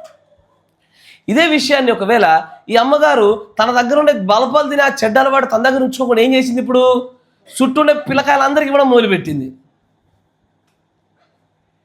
దీనికి ఏం చేస్తారంటే బహిరంగంగానే గద్దించడం జరుగుద్ది. ఇది రెండో విషయం. కానీ అన్నిటికంటే ప్రధానమైన విషయం ఒకటి చెప్పాలా, ఏంటంటే మందిర పవిత్రత. గుర్తుపెట్టుకోండి, మందిర పవిత్రత. ప్రేమకు మారు రూపమైనటువంటి, అసలు ప్రేమే దేవుడు, దేవుడే ప్రేమ అని చెప్పబడుతున్న ఆయన ఎంతటి ఘోరమైన వ్యభిచారంలో పట్టబడ్డ స్త్రీనైనా సరే అమ్మ అని ప్రేమగా మాట్లాడిన ఆ దేవుడు మందిర పవిత్రతలో జరిగే దోషాల్ని మాత్రం బహిరంగంగానే ఖండించాడు. మీరు గమనించాలా, మందిరం యొక్క ఆవరణలో జరిగేటువంటి తప్పిదాలకు మందిరంలోనే బహిరంగంగా ఖండిస్తున్నాడు ఆయన. కానీ వ్యక్తిగత విషయాలు బయట ఏవైతే ఉంటాయో ఇవి వ్యక్తిగతంగానే సంధించడం జరుగుతుంది. ఇది యేసు ప్రభు వారి యొక్క బోధ పద్ధతి అదే, ఈ కాల గడియ వర్తమాని గురించి చెప్పింది అదే, మనం నడుచుకునేది కూడా అదే. ఇప్పుడు చెప్తాను చూడండి. దీవెనమ్మ గారుని మన మరణత సిస్టర్ గారు వాళ్ళ ఇంటి దగ్గర ఇద్దరు గొడవ అయినారు. మంచిగా వినాలా, ఇద్దరు వాళ్ళ ఇంటి దగ్గర గొడవ అయినారు. దాన్ని నేను పులిపిటి మీద ఎత్తను. ఇది వాళ్ళ దగ్గరికి వ్యక్తిగతంగా నా భార్యను పట్టుకోనో లేదా వాళ్ళ పురుషులు ఉండగా పక్కన పెట్టుకొని ఎందుకమ్మా ఇట్లా జరిగిందని వ్యక్తిగతంగా ఒక్కొక్కరితో మాట్లాడి ఇద్దరిని ఎదురుబుదురు కూర్చోబెట్టి సమాధానపరిచి మన దేవుడి పిల్లలు అట్లా చేయొద్దని చెప్తాము. కానీ అదే గొడవ మందిర ఆవరణలో పడ్డారనుకోండి, ఫర్ ఎగ్జాంపుల్ ప్రార్థన అయింది, మనం బయటకు వచ్చాము, మంచిగా వినాలి, ప్రార్థన అయింది, మనం బయటకు వచ్చాము. ఇప్పుడు దీవెనమ్మ గారు మరణ తీసుకుని బయట వేప చెట్టు దగ్గర గొడవ పడుతున్నారు. ఎక్కడ? మందిర ఆవరణలో జరుగుతున్నది కొత్త పరిస్థితి ఇది. ఇక్కడ రహస్యంగా మాట్లాడాలి ఉండవు, ఇక మంచిగా వినాలి, ఇక్కడ రహస్యాలు ఉండవు. ఇక్కడ ఏది ఖండించడాలు ఉండవు, డైరెక్ట్ గద్దించడాలు ఉంటాయి. మీరు వింటున్నారా? మందిర ఆవరణంలో చేసిన దానికి యేసుప్రభు బలం ఎగిరేశారు, మందిరం అవతల వ్యక్తిగతంగా జరిగే విషయాలు వ్యక్తిగతంగా సంధించాడు. ఎందుకంటే నేను చేసేటువంటి ఏదైతే బోధా విధానం ఉన్నదో, నేను సంఘాన్ని నడిపిస్తున్న విధానం ఉన్నదో 100% లేఖనాలు వర్తమాన ఆధారం చేసుకునే చేస్తున్నవి ఇవి. కానీ ఎందుకో స్పష్టత లేకపోవడం వల్ల నేను తప్పుగా కనబడుతున్నా, మందిరం బయట మీ తప్పిదాన్ని నేను వ్యక్తిగతంగానే చూస్తాను. మందిరంలోన మన కనుక జరిగిన దాన్ని సంఘస్థాయిలో జరిగిందని సంఘస్థాయిలో గద్దించాల్సి వస్తుంది. ఎందుకంటే దీన్ని ఈ స్పష్టత లేకపోవడం అనేది సమతుల్యతను దెబ్బతీస్తూ వస్తున్నది. ఇప్పుడు ఉదాహరణకి నేను వాక్యం చెప్తూ ఉండగా జయం ఉన్నది లేచి భాషలో మాట్లాడడం మొదలుపెట్టింది. వాక్యం చెప్తుండగా భాషలో మాట్లాడొచ్చా క్రమ ప్రకారంగా? బ్రహ్మం గారు ఏం చెప్పారు? వాక్యం మాట్లాడుతుండగా ఎట్టి పరిస్థితుల్లో భాషలో మాట్లాడడం అనేది క్రమానికి విరుద్ధము అన్నాడు. ఇప్పుడు ఆయన సడన్గా లేచి నా భాషలో మాట్లాడితే ఏయ్ కూర్చో అని నేను చెప్తా. ఎందుకంటే ఇది మందిర సంబంధమైన విషయం కనుక. ఇదే దేవుడు లేఖనాల గుండా చెప్పింది. దీన్నే అనేక మార్లు రిపీటెడ్ అవుతున్న తప్పిదాల్ని అందరి ఎదుటే భయం కలుగు నిమిత్తం గద్దించు అని చెప్పడానికి కానీ, పౌలు గారు అక్కడున్న పేతురుని గద్దించడానికి కానీ, పేతురు అననీయ సప్పిలను గద్దించడానికి కానీ యేసు ప్రభు బల్లలెగరేయడం గల కారణాలు ఇవే. మీలో చాలా మందిని కొన్ని విషయాల గురించి తెలుసుకుందామనో లేదా కొన్ని తెలియపరచబడిన విషయాల గురించి మీకు బలాన్ని చేకూర్చుదామనో ఆదరణ కోసమో ఇదివరకు నేను చాలా మందితోని వ్యక్తిగతంగా మాట్లాడాను మీతోని. Yes or no? కొన్ని విషయాలు వ్యక్తిగతంగా మాట్లాడినోని అప్పటికి బహిరంగంగా మాట్లాడుతున్న దానికి వెనకాల లేఖనాధార విషయంలో స్పష్టత దొరకాలి. మందిర సంబంధమైనటువంటి ఆవరణ విషయంలో జరిగేదాన్ని బహిరంగంగానే చెప్తారు. లేకపోతే ఇప్పుడు ఉదాహరణకి ఈ అమ్మాయి ఉంది, వాక్యం చెప్తుండగానే లేచి వెళ్ళిపోయింది మధ్యలో వచ్చి. ఒక అమ్మాయి లేచి వెళ్ళిపోయింది. నేను వ్యక్తిగతంగా మాట్లాడిన అనుకోండి, మంచిగా గమనించాలా, వ్యక్తిగతంగా అమ్మాయిని దగ్గర పిలుచుకొని అమ్మా ఇట్లా చేద్రతలని చెప్పిన, లేదా వాళ్ళ అమ్మ వాళ్ళ పక్కన ఎవరో పక్కన చెప్పిన. ఇప్పుడు ఈ మందిర ఆవరణంలో జరిగిన ఈ విషయంలో ఆమెతో వ్యక్తిగతంగా మాట్లాడడం వల్ల మరొక పిల్లలు ఇవ్వకుండా ఆగుతారా? ఆగరు. మందిర ఆవరణలో జరిగే వాటి విషయాల్లో బహిరంగంగానే జరిగితేనే మిగిలిన వాళ్ళందరూ సరిచేయబడతారు. ప్రతి ఒక్కరికి బలహీనతలు ఉంటాయి, కానీ ఈ బలహీనతలు మందిరం బయట ఉన్నప్పుడు వ్యక్తిగత విషయాలు, మందిరం లోపలికి రాగానే బహిరంగ విషయాలు. ఇదే యేసు ప్రభువారి యొక్క పరిపాలన విధానము. పౌలు గారు, పేతురు కూడా చేసిన పరిపాలన విధానము ఇదే. దేవుడు బ్రహ్మం గారి ద్వారా చెప్పింది, మన సంఘంలో నడిపిస్తుంది కూడా ఇదే. గేట్ అవతలకు తప్పిదం చేయండి, వ్యక్తిగత స్థాయిలో ఉంటుంది. గేటు లోపల జరిగింది అనుకోండి, అది బహిరంగ స్థాయిలో ఉంటుంది. అయ్యా నేను స్పష్టంగా ఉన్నానా? మరొక విషయం తెలియజేస్తా. నేను ఇదివరకు కూడా చెప్పాను, మళ్ళొకసారి చెప్తా ఉన్నాను. ఎందుకు ఇక్కడ కాపరికి విశ్వాసాలకు మధ్యలో ఆ బ్యాలెన్స్ని సాతాను గారు దెబ్బతీస్తున్నాడు. దీన్ని సరి చేద్దాం. దీన్ని ఇప్పుడు మీలో ఎవరన్నా ఒక్కరిలో ఒక తప్పిదం ఉన్నది.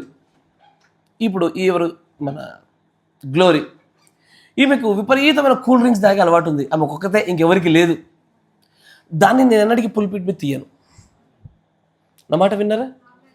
నేను పులిపిట్ మీద తీయను. నేను ఈ పులిపీట మీద నుంచి దేన్నైనా గద్దింపు రూపంలో మాట్లాడుతున్నానంటే అది ఇద్దరు లేదా అంతకంటే ఎక్కువ వ్యక్తుల బలహీనత ఉంటేనే ఇక్కడ నుంచి మాట్లాడతా. మీకు స్పష్టత వచ్చిందా? నేను ఏదైనా ఒక విషయాన్ని మాట్లాడాను అనుకోండి, బహుశా అది వీడియో గుండా చూసే సహోదరులోనైనా సరే, లేదా మన దగ్గరలో ఇద్దరు లేదా అంతకంటే ఎక్కువ ఉన్న వారిలోనే సరే, అప్పుడే అది పులిపీట నుంచి గద్దింపు రూపంలో వస్తుంది. ఒక్కరిలో ఉండి ఎప్పటికీ మాట్లాడలేను, ఎందుకంటే ఆ ఒక్కదాన్ని వ్యక్తిగత స్థాయిలోనే మాట్లాడతాను. మీరు గ్రహించగలుగుతున్నారా? అందుకే ఇదిగో ఈ మెలకువలతో కూడుకున్న అధికారాన్ని పౌలు గారు తిమోతికి ఇచ్చాడు. ఆయన అంటాడు, నువ్వు వాక్యాన్ని ప్రకటించు, దీర్ఘశాంతంతో ముందుకు సాగుము, కానీ నీవు ఖండించుము, గద్దించుము, బుద్ధి చెప్పుము. ఇవి లేనటువంటి పులిపిటు బలహీనమైనటువంటి పులిపిటే, బలహీన ప్రసంగ వేదికే. ఎస్ఆర్లో నేను చాలామంది పాస్టర్ చూసినప్పుడు, ఎందుకు బ్రదర్ పాస్టర్ గారిని అంటే ఎందుకు పాస్టర్ గారు ఎందుకు ఖండించట్లేదంటే, అమ్మో ఖండిస్తే మళ్ళీ సంఘానికి రారేమో అన్నాడు ఆయన. నేను దైవసాక్షి చెప్తున్నమాట. ఇప్పుడు కాదు, దగ్గర ఒక 7 ఏళ్ళ కింద నేను అడిగిన ప్రశ్న, సంఘానికి రారేమో. అయ్యో, మరి అది బలహీన ప్రసంగ వేదికేగా, అది వాక్య విరుద్ధమేగా, పౌలు గారి ద్వారా దేవుడు నడిపించిన విధానానికి క్రమానికి భేదమైందే కదా. కాదు అలా జరగకూడదు. ఇది వ్యత్యాసమైంది, ఇది అవునా? సరే, ఇంకొంచెం ముందుకెళ్దాం రండి. మనం మొదటి తిమోతిలోంచి వెళ్ళిపోదాం. 2 తిమోతి 4వ అధ్యాయమా, దానిలో ఇంకొంచెం చాలా విషయాలు ఉన్నాయి. ఎందుకనగా జనులు హితబోధ అన్న చోట ఇంగ్లీష్లో ఏముంటుందో తెలుసా? చూడండి. ఎందుకంటే తెలుగులో మీకు ఆ తర్జమా అనేది కొంచెం తేడా కనబడుతూ ఉంటుంది. ఇంగ్లీష్లో చూడాలా, సౌండ్ డాక్ట్రిన్. ఏంటది? మంచి సిద్ధాంతమును వినడానికి చెవులకు, గుర్తుందా? సిద్ధాంతాలు ఇవే అయ్యా, ఇక్కడ రాశాను చూడండి. తండ్రి సిద్ధాంతం, ప్రవక్తల సిద్ధాంతం, క్రీస్తు, అపోస్తల, వధువు సిద్ధాంతాలు. అవునా? ఇదంతా కూడా సౌండ్ డాక్ట్రిన్. ఇది ఇక్కడ నుంచి తండ్రి నుంచి వధువు వరకు కూడా ఇదంతా సౌండ్ డాక్ట్రిన్, మంచి సిద్ధాంతం. కానీ ఈ మంచి సిద్ధాంతం ప్రజలకు ఏమైపోతుందంట? సహింపక. దురద చెవులు అంటే చెవు దగ్గర స్కిన్ డిసీజ్ రావడం కాదు. దురద చెవులు అంటే వారు దేనినైతే వినడానికి ఇష్టపడతారో అది అలాంటి బోధను ఎన్నుకుంటారు. కరెక్టేనా? దేనినైతే వినాలనుకుంటారో, దేనినైతే కోరుకుంటారో అక్కడికి వెళ్తారు, కానీ ఏది మనల్ని మారుస్తుందో దాన్ని పట్టుకోరు. మీరు వింటున్నారా? నేను ఆన్లైన్లో మీరు చూడండి, ఎప్పుడన్నా బలంగా ఖండించేటువంటి బోధ కలిగినటువంటి ఏ పాస్టర్ వీళ్ళు ఎక్కువ మంది చూడరు. ఆశీర్వాదాలతో మాట్లాడే వీడియోలకు విపరీతమైన వ్యూస్ ఉంటాయి.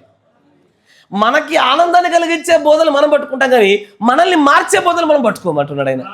వీరు సౌండ్ డాక్టర్ని, మంచి సిద్ధాంతాన్ని పట్టుకోకుండా తమకు అనుకూలమైనటువంటి సిద్ధాంతాల దగ్గరికి వెళ్తున్నారు అన్నాడు ఆయన. తర్వాత జలవారై తమ స్వకీయ దురాశలకు అనుకూలమైన బోధకులను తమ కొరకు పోగు చేసుకొని, అలాంటి బోధకులు పోగు చేసుకుంటారు వాళ్ళు. కరెక్టేనా? వాళ్ళ పైన ఎలాంటి వ్యక్తిని కాపరిగా పెట్టుకుంటారంటే వారికి అనుగుణమైన బోధ చేసేవాళ్ళని పెట్టుకుంటారు. కరెక్టేనా? తర్వాత దేవుని ప్రవక్త చెప్పి వర్తమానాలు చెప్తాను. అక్కడ ఒకవేళ ఆ కాపరంట 20 నిమిషాలు దాటి ఎక్కువ చెప్పినా, అంటే చెప్పవలసిన సమయానికంటే 20 నిమిషాలు ఎక్కువ చెప్పినా, లేదా వారిని ఖండించి చెప్పినా ముందు ఆ పాస్టర్ని ఎక్స్కమ్యూనికేట్ చేస్తారట, బహిష్కరిస్తారట. మరణంగా చెప్తారు. ఎందుకంటే ఇక్కడ మన దగ్గర ఈ పద్ధతి లేదు, కానీ ఫారెన్లో అందరికి ఎట్లా ఉంటుందో తెలుసా, సంఘం అంతా కలిసి పాస్టర్కి జీతాలు ఇస్తారు. బ్రహ్మణపల్లి అదే స్టోరీగా, బ్రహ్మణపల్లి స్టోరీ అదే. బ్రహ్మణపల్లిలో సంఘం అంతా కలిసి పాస్టర్ గారికి 10,000 జీతం ఇస్తారు. ఇప్పుడు 10,000 జీతగాడు గట్టిగా బోధిస్తే ఏమవుతుంది? చేంజ్, యు ఆర్ ఫైర్డ్, అంతేనా కదా? బ్రహ్మణంగా అదే చెప్తారు. ఎందుకంటే వాళ్ళకి సౌండ్ డాక్టర్ నచ్చదు, వీళ్ళకి ఏ డాక్టర్ని కావాలా, వాళ్ళ చెవులకు ఏది ఇంపుగా ఉందో అది రావాలా. ఇక్కడ దాని విధంగానే ప్రసంగ వేదిక బలహీనపడ్డది. ప్రసంగ వేదిక బలంగా ఉండడం అంటే మనల్ని మార్చేది మన దగ్గరికి రావాలి, మనం కోరుకునేది రావద్దు. కరెక్టేనా? ఏ విషయాలు వినాలనుకుంటున్నామో అది వచ్చేది కాదు, దేవుడు ఏది మాట్లాడాలనుకుంటే అది రావాలి మన దగ్గరికి. ఇది వ్యత్యాసం. నేను కోరుకునేది వస్తే అది నన్ను మార్చదు. కరెక్టేనా? నీకు జ్వరం వచ్చింది, నీకేం కావాలి రానంటే నువ్వు టాబ్లెట్ వద్దంటావు, ఇంజక్షన్ వద్దంటావు, ఆరోగ్యం ఎట్లా వస్తుంది? నువ్వు కోరుకునే దానికి కూడా నీకు ఆరోగ్యం రాదు. అదే అవకాశం డాక్టర్కి ఇచ్చి చూడు, నీకు ఏది అవసరమో దాన్ని అనుగ్రహించి ఆ పరమ వైద్యుడు నేను ఆరోగ్యవంతుడిగా చేస్తాడు. ఇక్కడ అదే చేస్తున్నారు. తర్వాత ఇంకొంచెం ముందుకు రండి. సత్యమునకు చెవినివ్వక కల్పనా కథల వైపునకు వచ్చును. అన్ని విషయాల్లో మితముగా ఉండుము. అయ్యా, ఇది కాపరికి ఉండవలసిన లక్షణాలు. మిమ్మల్ని అసలు ఇక్కడ ఏది మిమ్మల్ని గురించి చెప్పబడతలేదు, మీరు వింటున్నారా? ఈ వర్తమానం అంతా అసలు దేవుడి యొక్క నిజమైన కాపరి ఎవరు, దేవుడి యొక్క సంఘంలో నిజమైన కాపరి యొక్క లక్షణాలు, బాధ్యతలు, అర్హతలు, పని ఏంటి? అలాగున తొర్లికొండ సంఘం అని కాపరు లేకపోతే అడుగు అతన్ని. నా మాట వింటున్నారా? ఇక్కడ నిజ కాపరి యొక్క లక్షణాల గురించి మాట్లాడుతున్నప్పుడు అట్లా లేకపోతే నువ్వు అడుగు. ఇదే వాక్యం పట్టుకొని వ్యక్తిగతంగా అడుగు ఫస్ట్. అప్పుడు వినపతి 2-3 సాక్షులను పెట్టుకొని అడుగు ఫస్ట్. ఇది అడగవలసిన విషయం. ఇది ఊరికే ఏదో ఒక బుధవారం ప్రార్థనలను వచ్చి విని వెళ్ళిపోయేది కాదు. ఇది ఖచ్చితంగా కాపరికి ఇవి లేకపోతే సంగమా, కాపరి పైన ఏ ఆత్మ ఉండదు, నీపైకి ఆ ఆత్మ వచ్చేస్తుంది. అతడు బలహీనుడైతే ప్రసంగ వేదిక బలహీనమై నువ్వు బలహీనమైపోతావు. ఇవి ఉన్నాయో చూసుకోవాలా? Yes or no? అరే ఇలాంటి కాపరి నాకు లేడా, అడిగేస్తా, కడిగేస్తా, చేయాల్సింది. ఎందుకంటే ఇక్కడ కావలి వాడే లోపల ఉన్న వారి యొక్క భద్రతకు జీవం కాపాడబడ్డ అసలైన వ్యక్తి. హెజ్కేలు గ్రంథంలో ఏమన్నాడు? కావలి వాడని చెప్తాడు విషయాల్ని. కావలి వాడు కనుక ఈ నియమాల ప్రకారం లేకపోయి ప్రసంగ వేదికను బలహీనం చేస్తే భద్రపరచబడవలసిన గుంపు చచ్చిపోతుంది. కరెక్టేనా? 100 మంది కోసం కావలి వాడు ఒక్కడు చేస్తే బాగుండు, పర్వాలే, కానీ కావలి వాడు ఒక్కడు సరిగ్గా లేకపోతే 100 మంది చచ్చిపోతారు. ఇది భయంకరమైన విషయం. కరెక్టేనా? 100 మంది కోసం ఒకటి పోతే పర్వాలే, 100 మంది బతికారు కానీ అనుకోవచ్చు. కానీ ఈ ఒక్కడు సరిగ్గా లేకపోవడం వల్ల 100 మంది చచ్చిపోతే ఇది ప్రమాదకరమైన పరిస్థితి. అందుకొరకే మీరు ఇక్కడ చెప్పుచున్న కాపరి యొక్క లక్షణాలు మా సంఘంలో ఉన్నాయా లేవా, ఉన్న వాటిని మేము ఆహ్వానిస్తున్నామా, ఇది మనం తీసుకోవాల్సిన విధానం. తర్వాత ఇంకొంచెం ముందుకు రండి. మితముగా ఉండము, శ్రమపడము, స్వార్థికుని పని చేయము. చేయాలా? పోవాలా? అప్పుడు బయటకు మీటింగ్లకి పోవాలా, అది పని, ఆజ్ఞ అది. తర్వాత నీ పరిచర్యను సంపూర్ణంగా జరిగించుము. నేను ఇప్పుడే ప్రాణార్పణంగా పోయబడుచున్నాను. నేను వెడల్పు కాలము సమీపమై ఉన్నది. మంచి పోరాటము పోరాడితిని, నా పరుగు కడముట్టించి తిని, శ్వాసం కాపాడుకొంటిని. ఇక మీదట నా కొరకు నీతి కిరీటం ఉంచబడి ఉన్నది. ఆ దినమందు నీతి గల న్యాయాధిపతి అయిన ప్రభువు అది నాకు మాత్రమే కాకుండా తన ప్రత్యక్షతను అపేక్షించు వారందరికీ అనుగ్రహించును. నా యుద్ధకు త్వరగా వచ్చుటకు ప్రయత్నం చేయము. దేమా ఇహలోకమును స్నేహించి నన్ను విడిచి తెస్సలోనికకు వెళ్ళెను. క్రెస్కే గలతీయకును, తీతు దల్మతీయకును వెళ్ళిరి. లూకా మాత్రమే నా యుద్ధ ఉన్నాడు. మార్పును వెంటబట్టుకుని రమ్ము. అతడు పరిచారము నిమిత్తము నాకు ప్రయోజనకరమైన వాడు. తుకికును ఎఫెసునకు పంపితిని. నీవు వచ్చినప్పుడు నేను త్రోయలో కల్పునంత ఉంచి వచ్చిన అంగీని పుస్తకములను, ముఖ్యముగా చర్మపు కాగితములను తీసుకొని రమ్ము. అలెగ్జాంద్రును కంచెనివాడు నాకు చాలా కీడు చేసెను. అతని క్రియల చొప్పున ప్రభువు అతనికి ప్రతిఫలం ఇచ్చును. పౌలు గారికైనా సరే కీడు చేయకుండా ఉండలేకపోయినారు. అతని విషయమై నీవు జాగ్రత్తగా ఉండుము. అయితే ఇక్కడ మీకు కొన్ని నేను మన సంఘానికి సంబంధించిన విషయాలు కొన్ని చూపిస్తాను. మొదటి తిమోతి 4:12 త్వరగా కొంచెం వేగవంతంగా. మొదటి తిమోతి 4:12 ఎందుకంటే ఇది జరుగుతుంది కనుక. ఈ సంగతులు నాకు ఆజ్ఞాపించి బోధించుము. ఒక్క నిమిషం ఏమన్నారు? మొదటి తిమోతి 4:12 గమనించండి. ఒక కాపరి మంచి వినాలా అయ్యా, కావలివాడు, పనివాడు ఏ విషయాల్ని బోధించాలి అది కూడా తెలిసి ఉండాలిగా. ఏది పడుతుంది బోధించడానికి వీల్లేదు. ఒక నిజ సంఘం యొక్క 5 ఖచ్చితమైనటువంటి గుర్తింపుల వర్తమానంలో కూడా బ్రహ్మం గారు ఏం బోధించాలో చెప్తాడు. అది కొటేషన్లో చూపిస్తా మీకు. నేను ముందు మిమ్మల్ని ఫస్ట్ ప్రస్తుతానికి బైబిల్లోనే చూపిస్తా. బైబిల్ ఒకసారి మూయగానే వర్తమానం కూడా అన్ని చూపిస్తే ఈ విషయాల్ని. బైబిల్ గుండా చూస్తే అసలు దేన్ని బోధించాలి, ఆ బోధింపదగిన విషయాలు ఏంటిది, ఎల్లప్పుడూ బోధలో ఈ విషయాలు ఉండి తీరాలి. ఏంటివి చూడండి. ఆయన అంటాడు, ఈ సంగతులను ఆజ్ఞాపించి అంటే వీటిని ఆజ్ఞలాగే బోధించు. ఈ వేటిని చూడండి. నీ యవ్వనమును బట్టి ఎవడును నిన్ను తృణీకరింపనీయకుము. యవ్వనమును బట్టి ఇది సంఘంలో జరగకూడదయ్యా. ఇది జరుగుతుందా? ఎందుకంటే నేను వచ్చిన మొదటి నుంచి ఇదే వింటూ వస్తున్నా. ఏమని? నిన్న మొన్నగాకు వచ్చిన పాస్టర్ అని. అయ్యో, ఇది వాక్య విరుద్ధం. ఈ మాటే వాక్య విరుద్ధము. ఎందుకంటే యవ్వనాన్ని బట్టి తృణీకరించడం అనేటువంటి వాక్య విరుద్ధమైన క్రియ. ఇది ఖచ్చితంగా తిమోతి గారికి జరగకూడదు. నువ్వు జాగ్రత్త పట్ల చూసుకో అని చెప్తున్నాడు. ఇది యవ్వనాన్ని బట్టి తృణీకరించదో, అనుభవాన్ని బట్టి అంగీకరించేదో కాదు. కరెక్టేనా? ఈ క్రియ, ఈ ఆలోచన, ఈ తలంపు పూర్తిగా వాక్య విరుద్ధమైనది. ఎందుకంటే అందరూ ఏమంటారంటే తాతకు దగ్గులు నేర్పుతున్నారా? ఈ మాటలు స్టార్టింగ్ నుంచి ఇటున్న సంవత్సరంన్నర కింద నుంచి ఈ మాటలు విన్నా నేను. తాతకు దగ్గులు నేర్పుతున్నారా? ఒకసారి బైబిల్ లేఖనం దగ్గరకు చూపిస్తే ఎక్కడ లేకుండా తేలిపోతారు అందరూ కూడా. దేవుడి యొక్క పరిచర్య అనేది యవ్వనమా లేదా ముసలితనం బట్టి కాదు. ఇప్పుడు నాకు 30 సంవత్సరాలు. నా వయసుకి యేసుప్రభు చనిపోయినారు అయ్యా. నా వయసుకి యేసుప్రభు గారు 3.5 సంవత్సరాలు బోధ చేసినారు. ఆయన చనిపోయి తిరిగి లేచి వెళ్ళిపోయినాడు ఆయన. అంతేనా కదా? 33.5 ఏళ్ళే. కరెక్టా కదా? ఇప్పుడు ఆయన కంటే నేను నీకు 1.5 years సీనియర్ని. కరెక్టేనా? అంటే ఇది సరిగ్గా బోధించడానికి సరిపడే వయస్సేనా? లేఖన ప్రకారం ఇదే సరైన వయస్సు. మరీ 20 పదులలో ఉండే వాళ్ళని తీసుకొచ్చి పెట్టాలనుకో శరీర పొంగులు తట్టుకోలే కింద మీద పెడతాడు వాడు.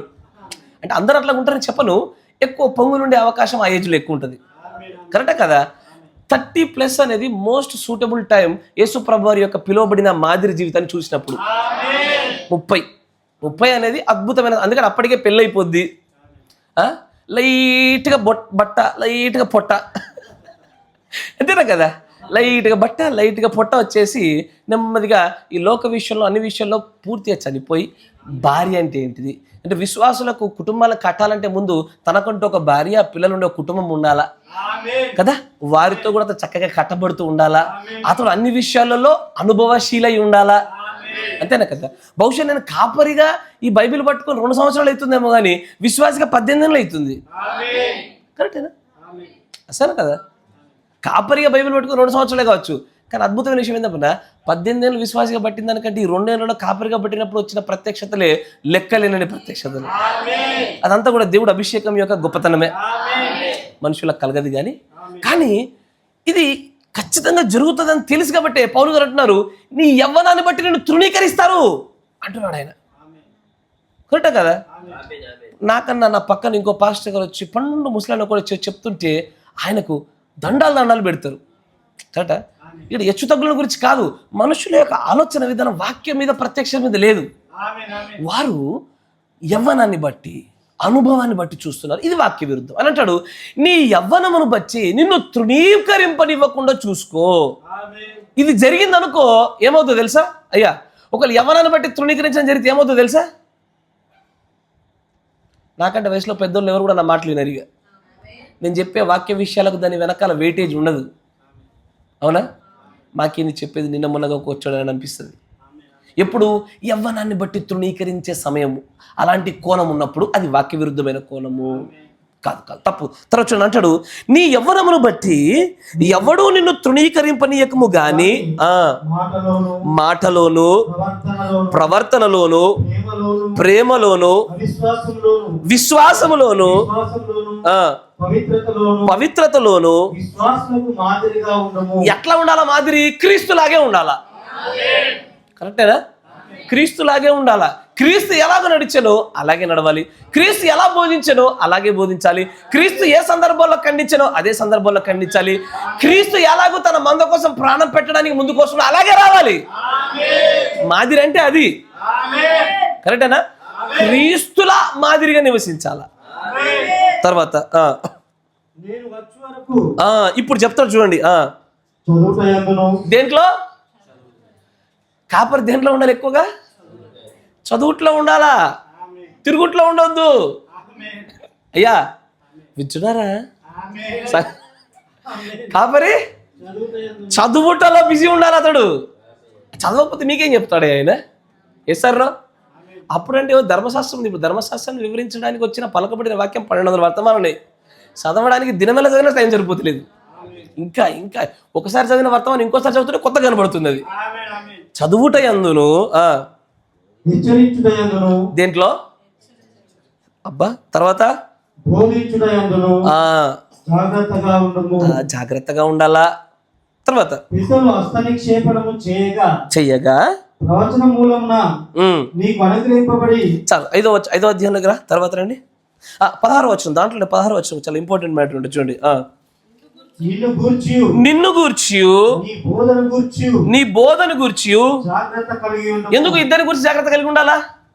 నన్ను గురించి, నా బోధన గురించి జాగ్రత్తగా ఉండాలి. ఎందుకంటే యెహెజ్కేలు గ్రంథంలో కావలి వాడిని గురించి, కావలి వానికి వచ్చిన ఆ యొక్క సమాచారాన్ని గురించి జాగ్రత్త ఉండాలా. ఎందుకు? కావలి వాడిని గురించి అతను జాగ్రత్త లేకపోయినా మంద చచ్చిపోతుంది. కావలి వాడి యొక్క బోధ విషయంలో జాగ్రత్త లేకపోయినా మంద చచ్చిపోతుంది. ఎంతేనా? ఇప్పుడు చూడండి తర్వాత అంటాడు, వీటిలో ఉండము. ఎందుకు? ఉంటే ఏమవుతుంది? చేసి నిన్నును. యెహెజ్కేలు గ్రంథంలో చెప్పిన మాట నెరవేర్పు జరిగిందా? కావలివాడా, నేను చెప్పినట్టుగా చెప్పావనుకో, నువ్వు కాపాడబడతావు, వాళ్ళు కాపాడబడతారు. నీవు కాపాడబడతావు, నీ మంద కాపాడబడుతుంది. అందరూ కాపాడబడాలంటే ఈ ప్రసంగ వేదికను బలంగా ఉంచుకోవాలి, లేఖన ప్రకారంగా. కరెక్టేనా?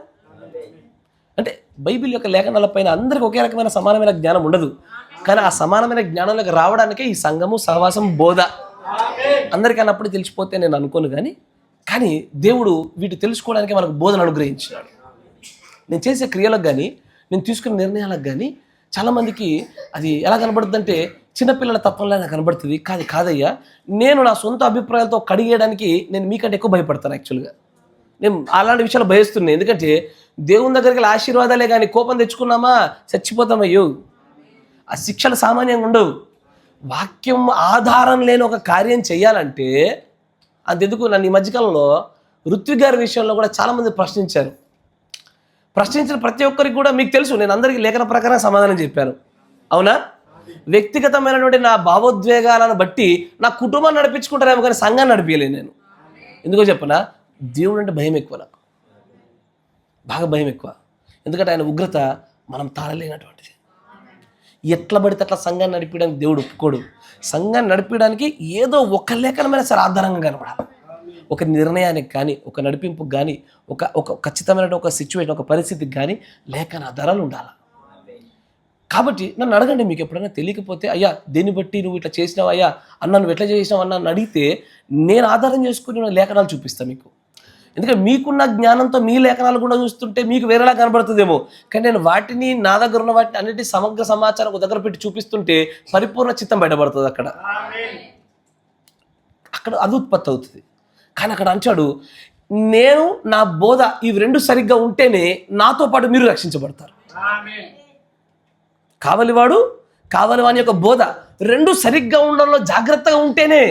ఇప్పుడు ఆ మాట అదే అంటాడు, నీవు ఇలాగూ చేసి ఇది నిన్ను గురించి, నీ బోధన గురించి జాగ్రత్త కలిగి ఉండవు. ఇక్కడ కాపర్లందరూ ఏమైపోయారంటే తన గురించి తానే జాగ్రత్త పడుతున్నాడు, బోధ విషయంలో జాగ్రత్త లేదు. కరెక్టేనా? బోధ విషయంలో ఖండన లేదు, బోధ విషయంలో గద్దింపులు లేవు, బోధ విషయంలో హెచ్చరికలు లేవు, బోధ విషయంలో బుద్ధి చెప్పడాలు లేవు, బోధ విషయంలో అన్నీ ఏం కావాలి? మల్టీవిటమిన్లే కావాలి. ఇవి మాత్రం అయ్యేసరికి ఏమైపోతుందో తెలుసా? ఏమొద్దయ్యా? ప్రసంగ వేదిక బలహీనమైపోతుంది. కాపరి రక్షించబడు, అంటే కావలివాడు రక్షించబడు, కావాలి వాని వెంట వస్తున్న సంఘము రక్షించబడదు. కరెక్టేనా? అలా కాదు. నీవైనా నేనైనా ప్రతి ఒక్కడు ఎంతటి అనుభవపూర్వకమైనటువంటి కాపరైనా, నిన్నే వచ్చిన కాపరైనా సరే లేఖనాలకు ప్రతి ఒక్కరు లోబడాల్సిందే. ముఖ్యంగా ఈ పుల్పిట్ ప్రాంతంలో మాత్రం అన్నిటికంటే భయభక్తులు ఉన్నతమైన స్థితిగతులతో లేఖనాలు ఆధారం చేసుకునే జరుగుతుంది. ఇప్పుడు మీరు కొంతమంది సాక్ష్యాలు చెప్తున్నారు, ఇంత పొడవు సాక్ష్యాలు చెప్పారనుకోండి, నాకేమైనా ఇబ్బందా? ఆలోచన చేయండి. నాకేమైనా నా నోటికి కూడా నా దగ్గరికి వెళ్ళిపోతుందా? పోదు కదా. పోనీ నాకేమైనా అనారోగ్యం వస్తుందా?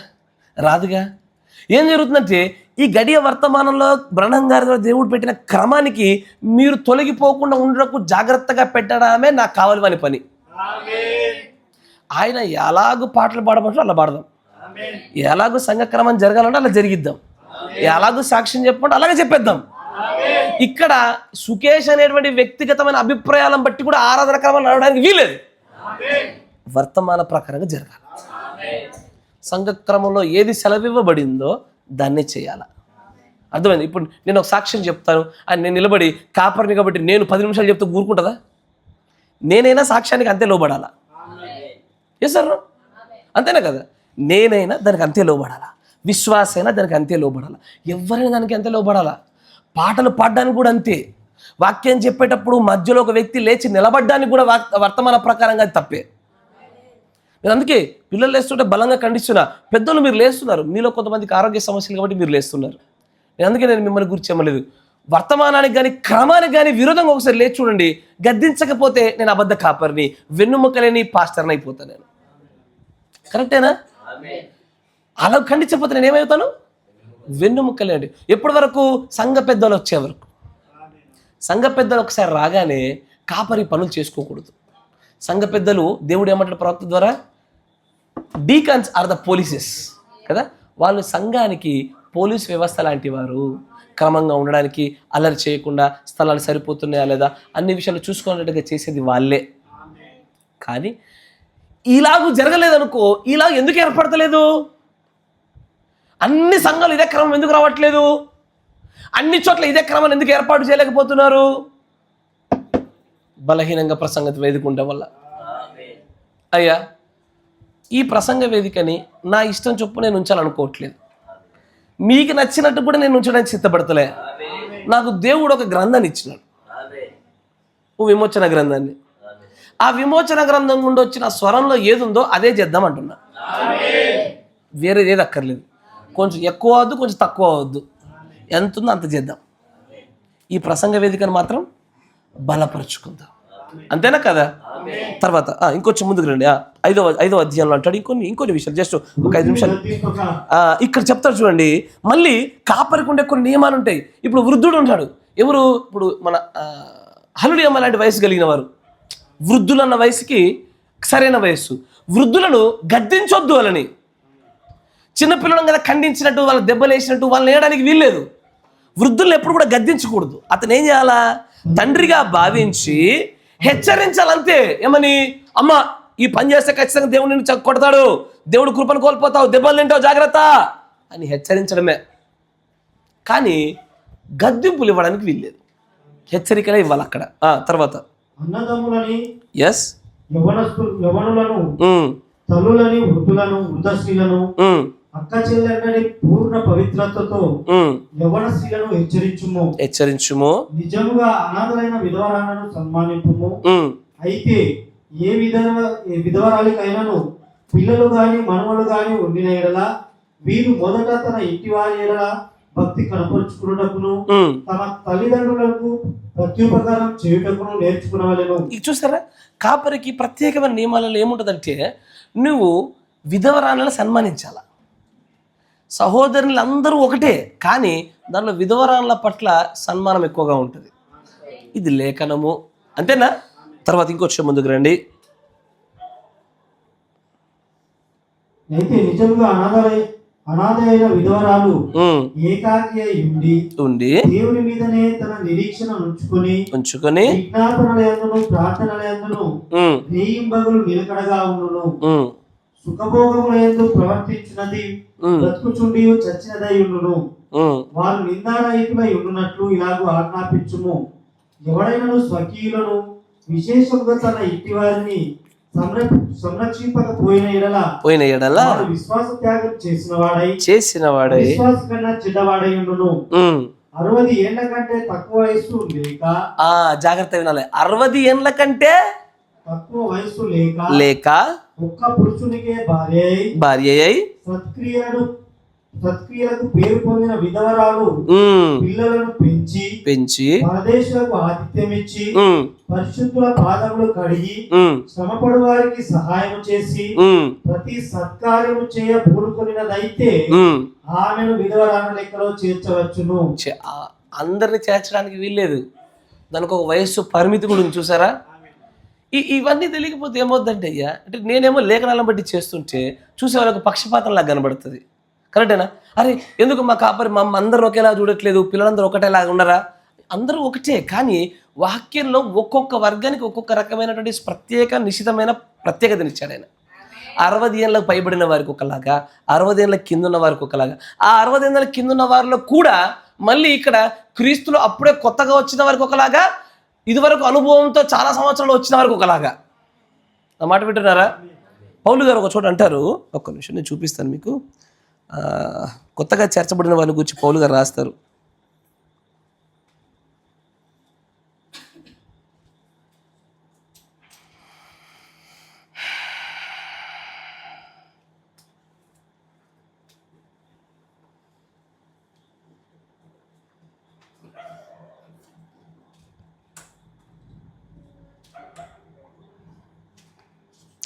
చూడండి 2 కొరింథీ 12:14 చూడండి.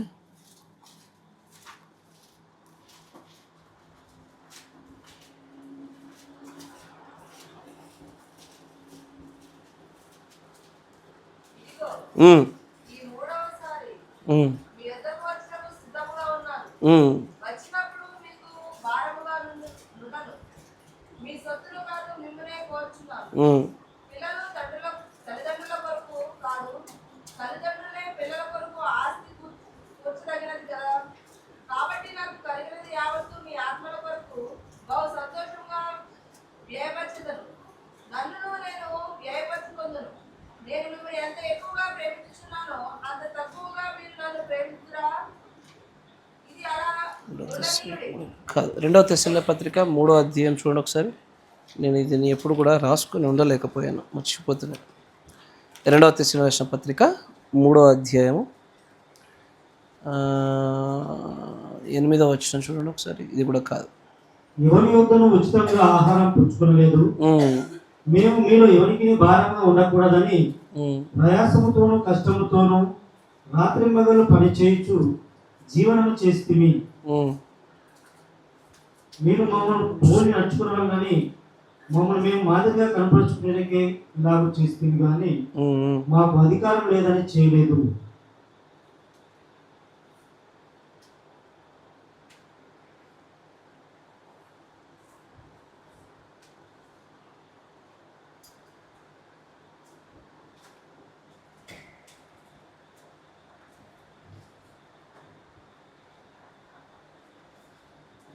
అదేమంటుంది చెప్పనా?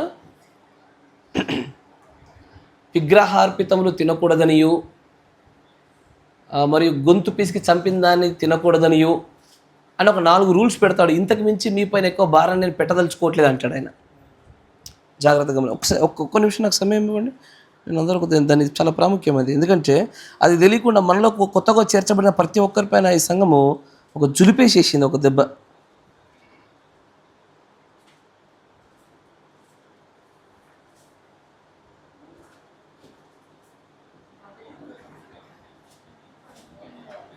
అమ్మా కరెక్ట్ చెప్పండి అమ్మా.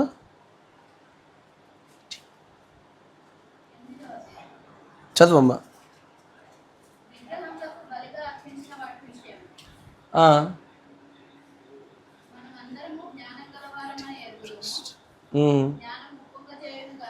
కాదు, అది కాదమ్మా.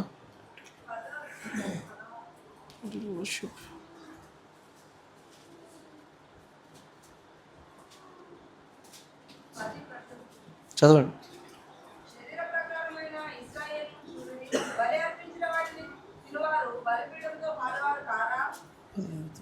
కాదు,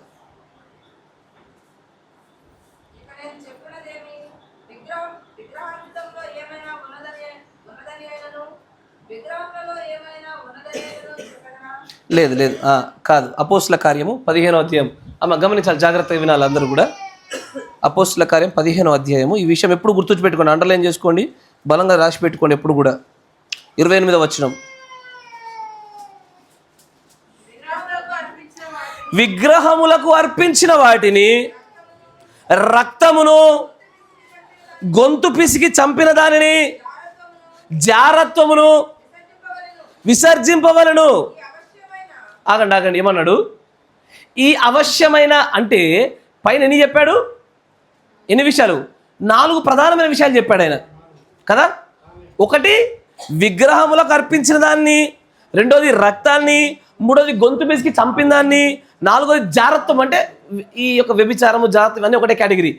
ఇలాంటి వాటిని విసర్జించాలి. ఈ 4 ప్రధానమైన ఆజ్ఞలు ఎవరికి? తర్వాత చూడండి ఏమంటాడు, చదవండి. ఈ అవశ్యమైన వాటికంటే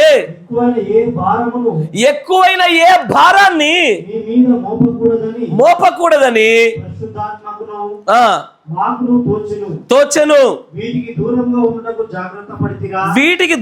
ఉండటకు జాగ్రత్త పడితిరా, అది మీకు మేలు. ఇది ఎవరికంటే అప్పుడే క్రీస్తులోకి కొత్తగా వచ్చిన వారు అవశ్యముగా పాటించవలసిన సూత్రాలు ఇవి. 18-20 ఏళ్ల నుంచి నువ్వు ఈ వర్తమానంలోకి వచ్చి ఇప్పుడు ఏ స్థాయిలో మార్పు చెందావో, కొత్తగా వచ్చిన వాళ్ళు కూడా అదే స్థాయిలో మారాలని కోరుకున్నావు చూడు. ఇదే తొందరపాటుతనం. కరెక్టేనా?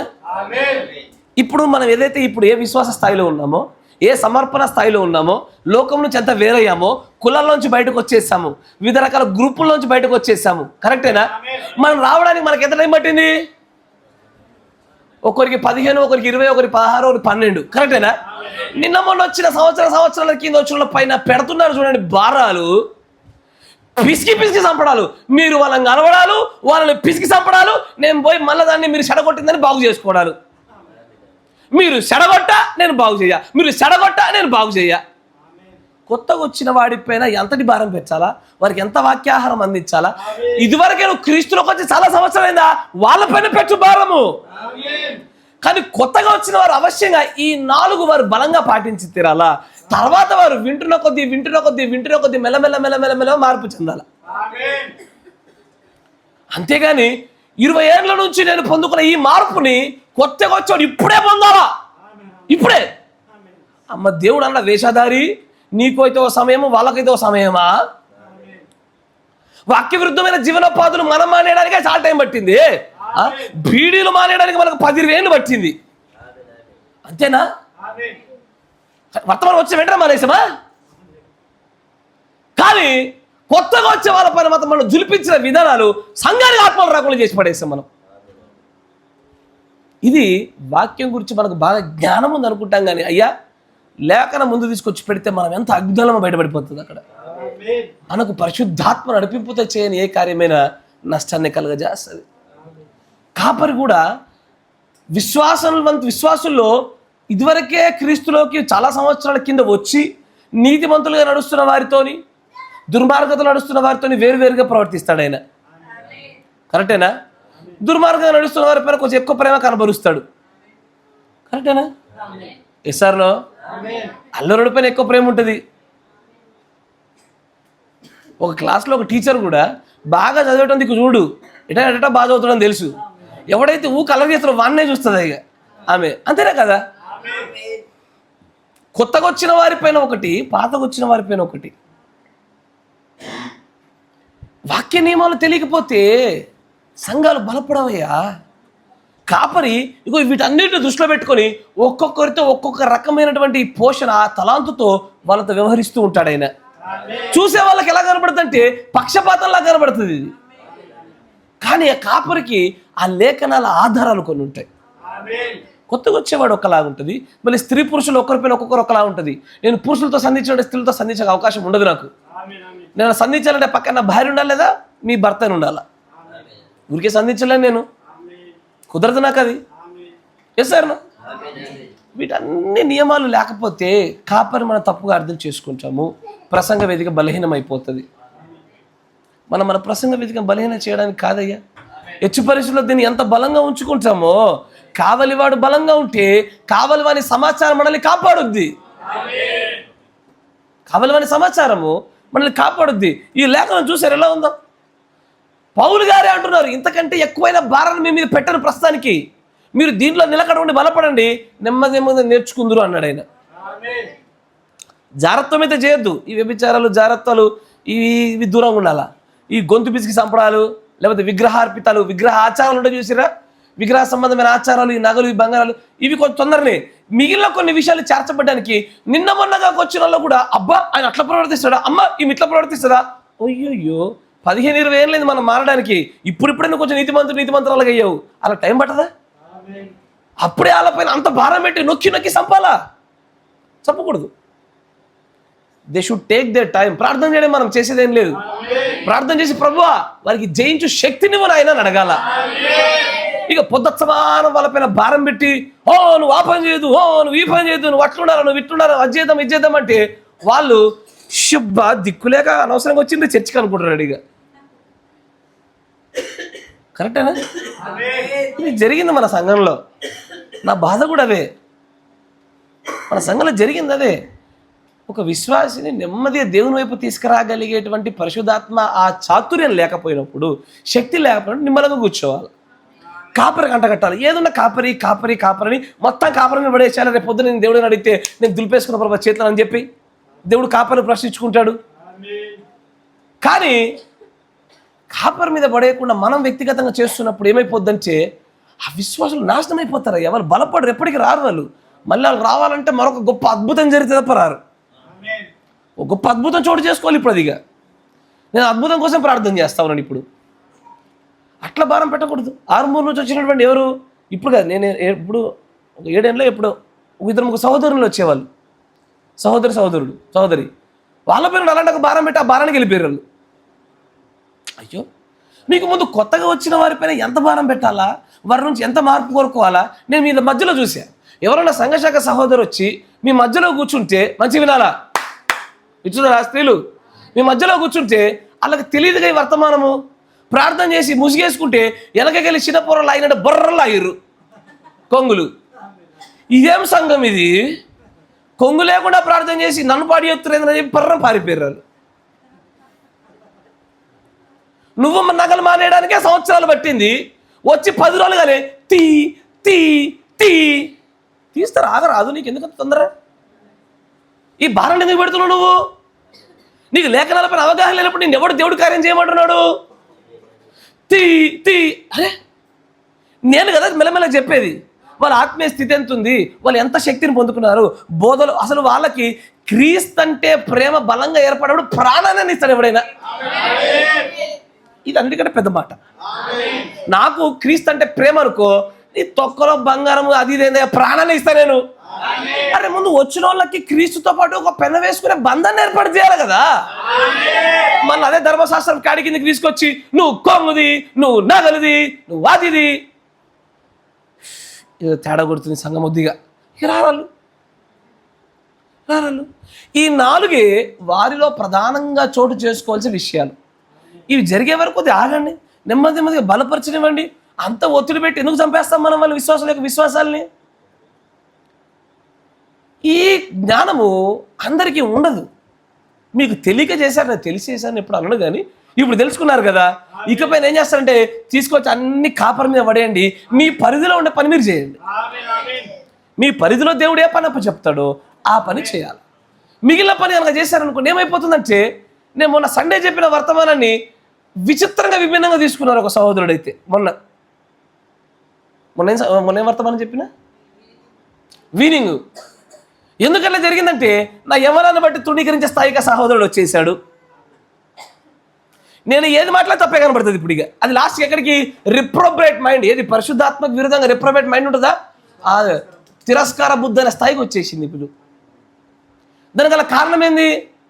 ఆ రోజున బయటకు వచ్చి ఒక సంఘశాఖ ఇంకో సహోదరుడు వచ్చి నిలబడుతుంటే మనతో మాట్లాడుతుంటే కుదరదని వాళ్ళ దగ్గరికి వెళ్ళి, నువ్వు ఇక్కడికి వస్తావా అంటే ఆయన అన్నాడట, అవును వస్తున్నా, ఒక 4-5 వారాల నుంచి అన్నట.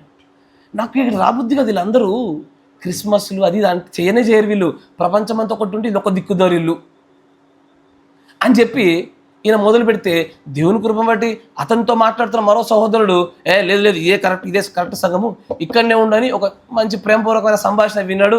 ఎందుకు లేదా మన తల్లొప్పని తినే వెళ్ళిపోయినాడు బ్రదర్.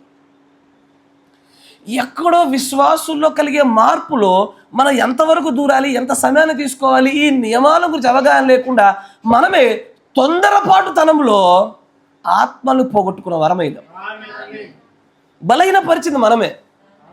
ఇప్పుడే బలహీనపరచడం ఎందుకు? వాక్యం సెలవిచ్చిన సమయాన్ని ఇవ్వాలి కదా వారికి. వారు ఈ 4 విషయాల నుంచి దూరం ఉంచాలా.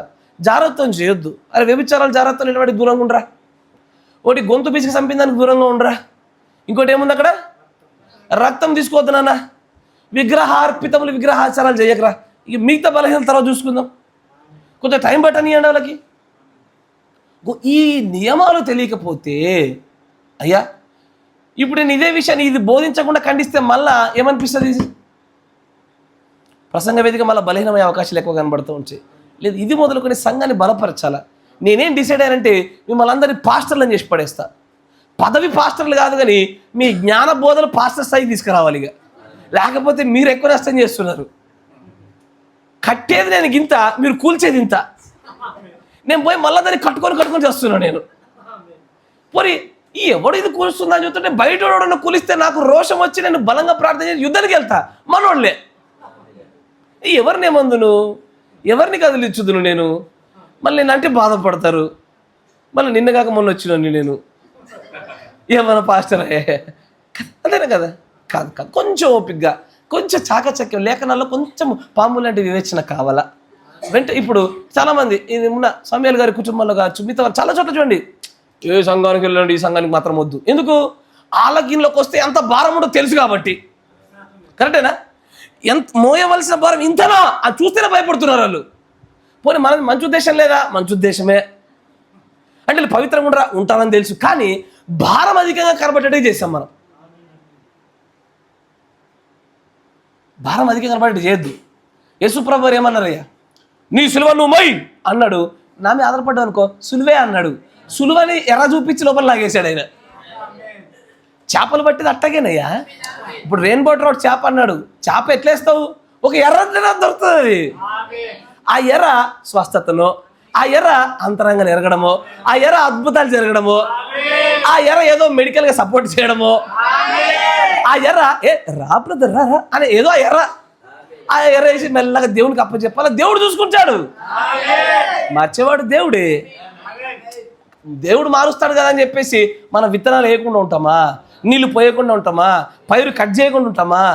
దేవుడే వృద్ధి గల చేసేది. మన పని మనం చేయాలి. కరెక్టేనా? ఇది చేయగలగాల. ఇది లేకపోవడం వల్ల ఏమైపోతుందంటే సంఘంలో ఇరుకులు, కొత్తగా వచ్చే వారిపైన అత్యధికమైన భారాలు. నేను ఖండించేసరికి వ్యతిరేక భావం కనబడుతూ ఉంటుంది. ఇది కాదు. We will make this pulpit very strong. గట్టి ఎగిరి దుంకినే తిరగకుండా అందంగా ఉండేంత గట్టిగా చేద్దామా అంది. ఆమేన్.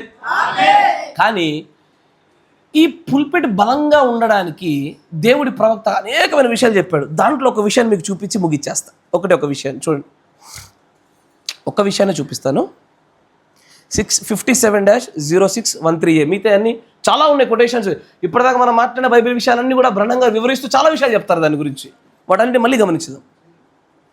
57-0613A.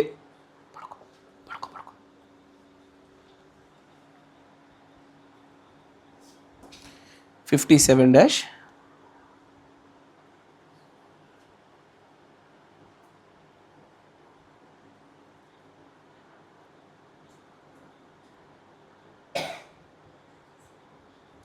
0613A. God keeps his word. దేవుడు తన వాక్యమును నిలబెట్టుకును అనే వర్తమానంలో 19వ పేర చూడండి. ఇది ఒకటే మాటతో నేను ఈ రోజున ముగిస్తాను. మిగతా విషయాలు మనం రేపు మాట్లాడుకుందాం, మరి వచ్చే తర్వాత చూసుకుందాం. 18వ వచనం చూడండి. 18 లేకపోతే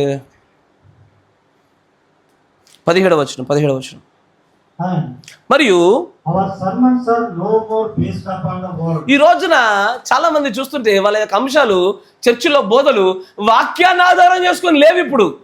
ఎప్పుడు చూడు వాడేం చెప్పాడా, యూట్యూబ్లో ఈ పాస్టర్ ఏమన్నాడా, ఆ విశ్వాసం ఏమన్నాడా, ఈ ఖండించడానికే సరిపోతుంది. కానీ వాక్యమును బోధించి విశ్వాసకి వాక్యం నేర్పించి అధ్యయనాలు చేయడం లేవు ఇక్కడ. తర్వాత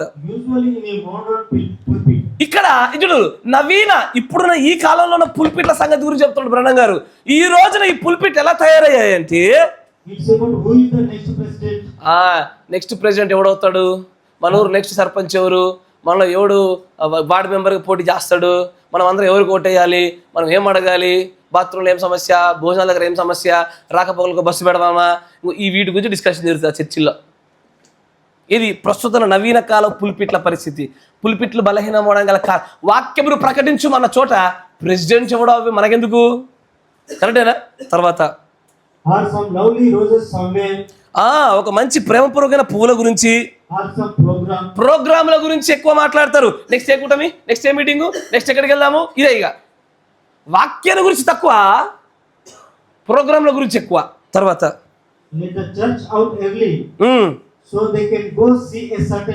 సంఘాన్ని ఎంత తొందరగా ముగించి బయటకు పంపించేస్తారంటే, వారు బయటకు వెళ్ళి ఏదో ఒక ప్రోగ్రామ్ కార్యక్రమాన్ని మిస్ అవ్వకుండా ఉండడం కొరకు తొందర వదిలేస్తారట.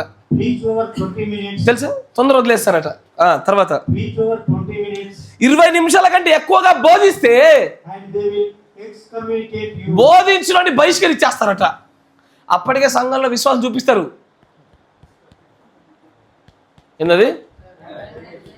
కొన్ని సంఘాల్లో ఇట్లా ధైర్యంగా చూపించిన కొంతమంది అయితే ఎటుపక్క వాచ్ ఉంటుందో విశ్వాసం తలకెళ్ళి అటే ఉంటాయి. అందరు తలకెళ్ళి చూస్తున్నప్పుడు పాస్టర్కి అర్థమైపోద్ది, ఆ చెల్లి అందరూ టైం కోసం చూస్తున్నారు అర్థమైపోతుంది. ఇక ఏం చేస్తాం, విశ్వాసం తగ్గట్టే పాస్టర్ కూడా తెలియగలడు అవుతున్నాడు. అందరూ వాచ్ దిక్కు చూడగానే అర్థమైపోద్ది. ఇక తర్వాత ఈ రోజున మనకు కావాల్సింది ఏంటంటే, ఆ పాతకాలపు రాత్రంతా ప్రార్థనలో నలిగేటువంటి కూటములు కావాలి. తిరిగి మళ్ళా దేవుడి యొద్దకు రావాలి. అలాంటి కొన్ని కార్యక్రమాల్ని, వాక్య విరుద్ధంగా ఉండేటువంటి స్థితిగతుల్ని ఈ పులిపిటు ప్రసంగ వేదిక నుంచి తీసేయాలి. వాక్యం కోసం మాత్రమే చెందింది ఈ పులిపిటు. తర్వాత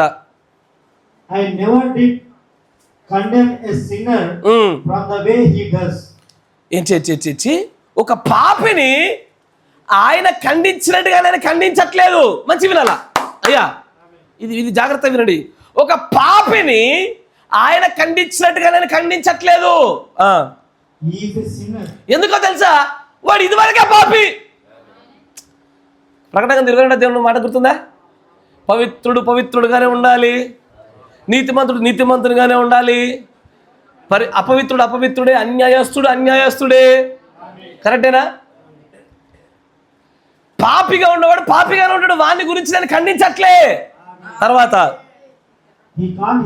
ఎందుకంటే వాడు పాపములోనే ఉన్నాడు, పాపిగా పిలువబడుతున్నాడు, వాడిని ఖండించిన వాడు ఏమాత్రం మార్పు చెందడు, ఏది కాదు వాడి గురించి. ఇక కానీ ఆ ప్రజలు ఎవరు? ప్రత్యేకమైన ఒక ప్రజలు ఉన్నారు. ఏ ప్రజలు? వారు తమను తాము భక్తి కలిగిన క్రైస్తవులు అనుకొని పాపములో నివసిస్తుంటే గనుక వాళ్ళ మీదే మన టార్గెట్. అయ్యా, టార్గెట్ అన్న పదం నాదా బ్రహ్మం గారిగా చూసి చెప్పాలా? ఇప్పుడు ఉదాహరణకి గ్లోరీ ఉంది, అది కాలు గిచ్చుకుంటున్న గ్లోరీ ఉంది. ఈ కాలు గిల్లుకుంటున్న గ్లోరీ పాపి, ఎంత చెప్పినా వినదు, మారదు అనుకోండి. ఆమెను వదిలేస్తే నేను ఆమెను ఖండించేయిగా, నాకేం అవసరము? ఆమెనే చెప్తుంది ఎట్టా నరకానికే పోతా, అది అయిపోయింది అని అంటుంది అనుకోండి, నేను పట్టించుకొని వదిలేస్తా. బ్రహ్మం గారు చెప్పిన మాట. అలాంటి వారిని నేను ఖండించను. నేను ఎవరిని ఖండిస్తాను తెలుసా? నేను రాజ్యంలోకి వెళ్ళాలనుకుంటున్నాను, నాకు దేవుడు కావాలి, నాకు పరిశుద్ధత కావాలి, ఆ మహిమలోకి రావాలనుకుంటున్నాను ఆశపడి తెలిసి తెలియకుండా పొరపాట్లో ఉన్న వారిని టార్గెట్ చేస్తున్నాను అన్నాడు ఆయన. నిజమైన స్నేహితుడు ఏం చేస్తాడయ్యా? టార్గెట్ చేసి గాయాలే చేయాలా? బ్రహ్మంగా చెప్పిన మార్చది ఖచ్చితంగా టార్గెటెడే. ఎప్పుడు మీరు నాకు దశమభాగం కట్టగా నేను బయట సంఘంలో టార్గెట్ చేస్తానా? ఇది ఎక్కడ పిచ్చితనం? మీరు టపాకాయలు కొంటే గాల దగ్గర సౌండ్ పేలుతారా? మీరు టపాకాయలు కొంటే మీ ఇంట్లోనే సౌండ్. సార్ టపాకాయలు కొన్నారు, అగ్గి పుట్టించారు, టామ్ టామ్ పేలడమే. ఎందుకంటే ఒక రోజు మనందరం హత్తుకొని ఒకరినొకరు క్రీస్తు సన్నిధిలో ఏకంగా అందరం పాడదామయ్యా క్రీస్తు కోసము. మమ్మల్ని మార్చిన ప్రభు నీకు వందనాలు. నేను ఆ రోజు చెప్తున్నా, ఇప్పుడు చెప్తున్నా. ఈ రోజున నేను మీరు అనేకులకు మంచివాడిగా కనబడకపోవచ్చు, గద్దిస్తున్నట్టు గాను, ఖండిస్తున్నట్టు గాను, కొంతమంది ఎక్స్ట్రా చేస్తున్నట్టు కనబడవచ్చు. నువ్వు పరలోక రాజ్యంలోకి వచ్చావు అనుకో, అమ్మా అయ్యా నన్ను గట్టిగా హత్తుకొని నాకు ఆ రోజు కృతజ్ఞత చెప్తావు. నువ్వు ఖచ్చితంగా నాకు ఒక పవిత్రమైన ముద్దులో పెడతావు ఆయన. ఆ రోజు నా బ్రదర్, అమ్మా అన్నా నువ్వు అట్లా నన్ను ఖండించకపోయి ఉంటే అన్న నేను ఆ రోజు నేను రాకపోదు నన్ను ఖచ్చితంగా చెప్తావు. ఎందుకంటే ఇది యెహెజ్కేలు గ్రంథంలో దేవుడు చెప్పిన మాట. కావలి వాడికి ఇచ్చినటువంటి ఆ ఖండన మందకు అప్పచెప్తే మంద రక్షించబడుతుంది, కావలి వాడు రక్షించబడతాడు. ఒకవేళ నా పని నేను చేయలేదనుకో, నీ సంగతి ఏమో నేను చచ్చిపోతున్నా. అంతేనా? యెహెజ్కేలు గ్రంథం ఏం చెప్పింది? నేను కనుక ఖండించలేదనుకో, వాక్యపరంగా బుద్ధి చెప్పలేదనుకో, గద్దించలేదనుకో, వాక్యంలో ఉన్నట్టుగా నేను చేయకపోతే నా ఆత్మ, నా ప్రాణాన్ని నేను కోల్పోతున్నాగా. నువ్వు రావు, నేను రావద్దా? ఇటు అవ్వ లేకపోయా, బువ్వ లేకపోయా. మనము అవ్వ కావాలి, బువ్వ కావాలంటున్నాము. లేదు రెండిట్లలో ఏదో ఒకటి మిస్ అయితే ఏదో ఒకటన్నా పోవాలనుకుంటున్నాము. లేదు పోతే రెండు, లేకపోతే పోతే రెండా. అట్లా ఉండకూడదు. ఏదైతే దేవుడి వర్తమాన ప్రకారంగా పౌలు గారి ద్వారా వర్తమానం ద్వారా ఏదైతే సెలవిచ్చాడో అది జరగాల్సిందే. ఒక వ్యక్తి వచ్చి నేను పాపిని, నేను ఎట్టాగో చచ్చిపోతా, నేను నరకానికి పోతా, నేను మీరు ఎంత చెప్పినా మారా అన్నారు అనుకోండి, వాళ్ళ గురించి ఖండనలు ఉండవు, బుద్ధి చెప్పడం కూడా హెచ్చరికలు ఉండదు. కానీ నేను రావాలనుకుంటున్న ఆశపడి తెలుసో తెలియక పొరపాటు జరిగితే అక్కడ ఖండన, బుద్ధి చెప్పుట టార్గెట్ అవసరమే. ఇదేగా బ్రహ్మం గారు చెప్పింది. ఇది వాక్యంలో వర్తమానంలో భాగం. అది అంతేమనుకుంటే ప్రత్యేకంగా వీరి కోసం చెప్తుంటే ఇది వాక్యం దాటి చెప్తున్నారు అనుకుంటారు. కాదు, అది వర్తమానంలో భాగం. అది తృణీకరించడానికి లేదు. అది మనకు వర్తమానం గురించి దాన్ని తెలియకపోవడం ఎట్లా అనుకుంటాము, కానీ ఇది ఖచ్చితమైన ఆజ్ఞ. మీరు వింటున్నారా? ప్రసంగ వేదిక బలంగా ఉండనిస్తారా? మీరు ఉండనిచ్చిన ఉండనిపై నేనే తుంచుతా. ఎక్స్కమ్యూనికేట్ అయితే అవదాం, ఏముంది, అంతేనా కదా? బహిష్కరణ పొందుకుంటే పొందుకొని అదొక గొప్ప సాక్ష్యంగా ఉండిపోతుందేమో. కానీ అద్దయ్యా, this pulpit has to be very strong. ఈ ఎంటైమ్ వర్తమానంలో ఏ సంఘంలో లేనంత బలమైనటువంటి, ఒక భయంకరంగా దృఢమైనటువంటి ఒక చక్కటి పుల్పిట్ మనం కలిగి ఉందాం. దానికి మీ సహకారం ఉంటే మీరు ఆనందంగా సంతోషంగా ఉంటారు. అయ్యా చెప్పిన మాటలు ఏవైతే జ్ఞాపకం ఉంచుకోండి. ప్రసంగ వేదికను బలహీనం చేస్తే ఆ ప్రసంగ వేదిక వెనకాల ఉన్నవాడు, దాని ముందు అందరూ బలహీన పడిపోతారు. ఇది జరగకుండా కోసం జాగ్రత్త పడదాం. God bless you. దేవుడు దీవించిన గాక. మిగతా భాగాన్ని మనము దేవుడు అనుగ్రహిస్తున్న ప్రకారంగా మనం ముందుకు సాగిపోతాం. ఇంకా చాలా భాగాలు అవుతుంది. దేవుడు మంద దీవించిన గాక. మన మధ్యలో ఉన్నటువంటి సహోదరులు నెవిల్ పాల్ బ్రదర్ గారు ప్రార్థన చేస్తారు. చెప్పబడిన వాక్యము మనందరిలో కూడా స్థిరపరచబడులాగున, కుడికే కానీ ఎడమగా తొలిగిపోకుండా, తిరస్కార బుద్ధి మనలో రాకుండా, అంగీకరించి ఆమెను చెప్పగలిగే మనసు కోసం మనందరం ప్రార్థన చేద్దాం. పరిశుద్ధుడా స్తోత్రములు, స్తోత్రం స్తోత్రం స్తోత్రం.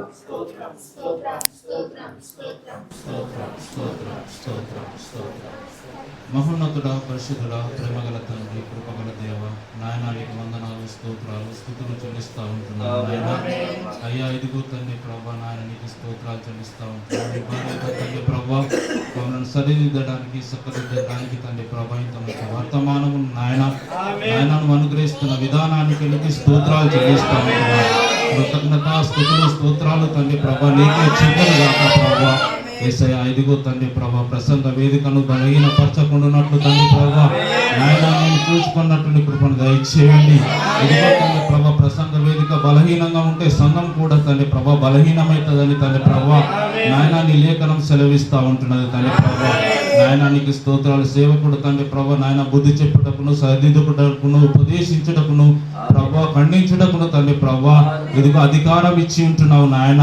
ఇదిగో నాయన మేము దిద్దుబాటుకు అసహ్యం కాకుండా తండ్రి ప్రభా ప్రతి విషయంలో నాయన మేము తండ్రి ప్రభా నాయనానికి స్తోత్రాలు. అగౌరవంగా నాయన మేము ఏది తీసుకోకుండా తండ్రి ప్రభా దీన మనసును మా ప్రతి ఉద్యమంలో తండ్రి ప్రభను కలుగజేయమని మేము ప్రార్థన చేస్తూ ఉంటున్నాం.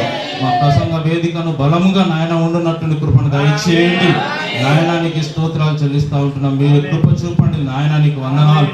ప్రతి ఒక్క ఆత్మను తండ్రి ప్రభా నాయనాన్ని సన్నిధిలో తండ్రి ప్రభా కుమ్మరించే భాగ్యం మాకు అనుగ్రహించండి తండ్రి ప్రభా. దీన మనస్సును మాకు అనుగ్రహించమని మేము ప్రార్థన చేస్తూ ఉంటున్నాం ప్రభా. ఇదిగో తండ్రి ప్రభా ఒకరి పట్ల ఒకరము తండ్రి ప్రభా నాయన మర్యాద కలిగి తండ్రి ప్రభా నాయన మేము తండ్రి ప్రభా సరిదిద్దుకున్నటకు తండ్రి ప్రభా నాయన మీరు కృపను మీరు అనుగ్రహించమని మేము ప్రార్థన చేస్తూ ఉంటున్నాం ప్రభా. సంఘంలో ఎలాగో ప్రవర్తించాలో తండ్రి ప్రభా, సంఘంలో ఎలాగో నడవాలో తండ్రి ప్రభా మాకు నేర్పుతున్న విధానానికి స్తోత్రాలు చెల్లిస్తూ ఉంటున్నాం. అయ్యగారి పట్ల తండ్రి ప్రభా ఎలాగో తండ్రి ప్రభా మేము తండ్రి ప్రభా ఉండాలో తండ్రి ప్రభా సరిచేసుకున్నటప్పుడు కృపను దయచేయండి ప్రభా. తెలిసి తెలియక తండ్రి ప్రభా అనేక తప్పుల్లో పడిపోయి ఉంటున్నాము తండ్రి ప్రభా. మమ్మల్ని సరిచేయమని మేము ప్రార్థన చేస్తూ ఉంటున్నాం. మమ్మల్ని బలపరచమని మేము ప్రార్థన చేస్తూ ఉంటున్నాం తండ్రి ప్రభా. ఇదిగో తండ్రి ప్రభా ఎందుకనగా తండ్రి ప్రభా నీ రాజ్యంలో తండ్రి ప్రభా మేము కనబడినటువంటి కృపను దయచేయండి రాజా. ఇదిగో తండ్రి ప్రభా నాయన నీకు స్తోత్రాలు చెల్లిస్తూ ఉంటున్నాం. ఇంకా అనేక విషయంలో మేము బలహీనులుగా ఉన్నప్పటికీ తండ్రి ప్రభా మమ్మల్ని బలపరిచే దేవుడు నీవహించున్నావు నాయన. ఇదిగో తండ్రి ప్రభా నీ వాక్యమే మమ్మల్ని సరిదిద్దేది తండ్రి ప్రభా. నీ వాక్యమే తండ్రి ప్రభా మమ్మల్ని తండ్రి ప్రభా నాయన చక్కగా నిలబెట్టేది తండ్రి ప్రభా.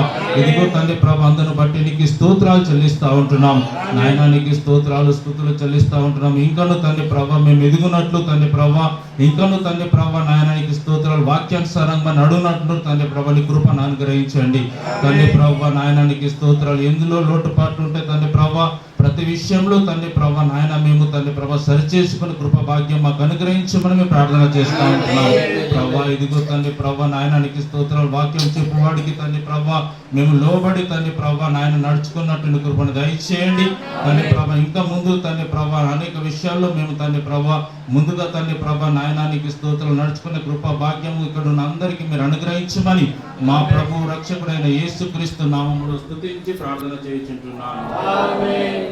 పరిశుద్ధుడా సర్వశక్తి సంపన్నుడా ప్రభువా నీ వాక్యమే నాయన ఒక దినాన మమ్మల్ని అందరినీ కొలిచేది. ఈ వర్తమానమే మమ్మల్ని అందరినీ కూడా ప్రభువా స్థిరపరిచేది. ఒక దినాన మేమందరం కూడా కొలవబడి ఏ స్థాయిలో ఫలించామో 30దంతలుగానో 60దంతలుగానో 100ంతలుగానో అని చూపించేది కూడా ఈ వర్తమానం గుండానే మేము కొలవబడతాము నాయన. ఆయన సంఘంలో విశ్వాసికి అధికారం ఉండకూడదు ప్రభువా. కాపరి తన సొంత అధికారాన్ని కలిగి ఉండకూడదు నాయన. నీవు సెలవిచ్చినట్టుగా కేవలం నీ వర్తమాన సంబంధమైనటువంటి వాక్యమే ఇక్కడ అధికారం చేయబడాలి ప్రభువా. నువ్వు ఎలాగున మాదిరిగా నాయన మాకు ఉంచి ఉన్నావో ఆ మాదిరిలో మేము ముందుకు సాగినట్లుగా సహాయం దయచేయండి. వీటిని గ్రహించినట్లుగా దయచేసి నా ప్రియులతో మీరు మాట్లాడండి నాయన. దయచేసి ప్రభువా మీరు మనస్సులకు ఊరటను సమాధానమును మీరు అనుగ్రహించండి. లేఖన సంబంధమైన ప్రత్యక్షతను జ్ఞానమును మీరు ఇంకా అధికం చేయమని ప్రార్థిస్తాను నాయన. దయచేసి ప్రభా మీరు పంపబడినటువంటి వారిని నమ్మాలని నువ్వు సెలవిస్తా ఉన్నావు. పంపబడినటువంటి కావలి వారిని నువ్వు పంపబడినటువంటి వర్తమానాన్ని కూడా మీరు నమ్మాలి అంటున్నావు నాయన. అలాగే చేసినప్పుడే కృతార్థులగుదురు అన్నావు నాయన. కనుక ప్రభా మేమందరం కూడా నాయన పొరపాట్లు చేసిన వారమే. దయచేసి మమ్మల్ని అందరినీ మీరు క్షమించండి. వాళ్ళ గొప్పవారు మంచివారు నీతిమంతులను మేము ఒకరినొకరు ఎవరిపైనా చూపించుకోవట్లేదు, కానీ మేమందరం కలిసి నాయన సమూహంగానే ప్రభావం మార్చబడాలనుకుంటున్నాము. బలపడాలని ఆశపడతా ఉన్నాము. ఎదిగింపజేయాలని ఆశపడతా ఉన్నాము. ఒకరినొకరు ప్రభా బుద్ధి చెప్పుకోవాలని, సరి చేసుకోవాలని, అంతేకాకుండా ప్రేమ చూపాలని, భారంను మోయాలని ఆశపడతా ఉన్నాము నాయన. కాలం గుండా మాకు ఇదివరకు మా గత జీవితంలో జరిగినటువంటి మనస్పర్ధలు మేము ఎప్పుడో మరిచిపోయి ముందుకు సాగినటువంటి మనుషులమే. మరొక్కసారి ప్రభా ఇంతవరకు జరిగిన సమస్తాన్ని మేము వెనకున్న వాటిని వదిలి మరచి ముందున్న వాటికే వేగిరపడే భక్తిని మాకు అనుగ్రహించు నాయన. ఈ స్థలం వదిలి మేము వెళ్ళబోచుండగా నీ నిండైన మెండైన పరిశుద్ధాత్మ చేత నింపబడి వెళ్ళడానికి సహాయం దయచు ప్రభా. ఈ ప్రసంగ వేదికను ఎలా వేళ మేము బలంగా ఉంచుటకు కావలసిన సమర్పణలు మా అందరికి అనుగ్రహించండి నాయన. నాయన కావలి వాడైనను సరే తనకు నచ్చింది చెప్పడానికి వీల్లేదన్నావు నాయన. ఈ వర్తమానం ఏది బోధించిందో, ఈ వర్తమానం ఎలాగూ సెలవిస్తుందో దానినే నువ్వు చేయమన్నట్టుగానే ప్రభువా చేయుటకు నాకు కూడా శక్తిని అనుగ్రహించండి ప్రభా. నీ ప్రియమైన ప్రజలకు కూడా అలాంటి విషయాలను అంగీకరించి ఆహ్వానించేటువంటి గొప్ప శక్తిని దయచేయండి ప్రభు. కనికరం చూపండి ఈ సంఘం ప్రభునైనా ఈ వర్తమానం దాటి ఎన్నడూ కూడా దాటి వెళ్లకుండా ఉండలాగున ప్రతి ఒక్కరికి అభిషేకం దయచేయండి ప్రభు. కనికరం చూపమని తిరిగి ప్రయాణాలు చేయబోతున్నటువంటి తమ గృహాలకు వెళ్ళబోతుండగా నీ ప్రియమైన పిల్లలందరికీ మీరు తోడుగా ఉండమని ప్రార్థన చేస్తా ఉన్నాను.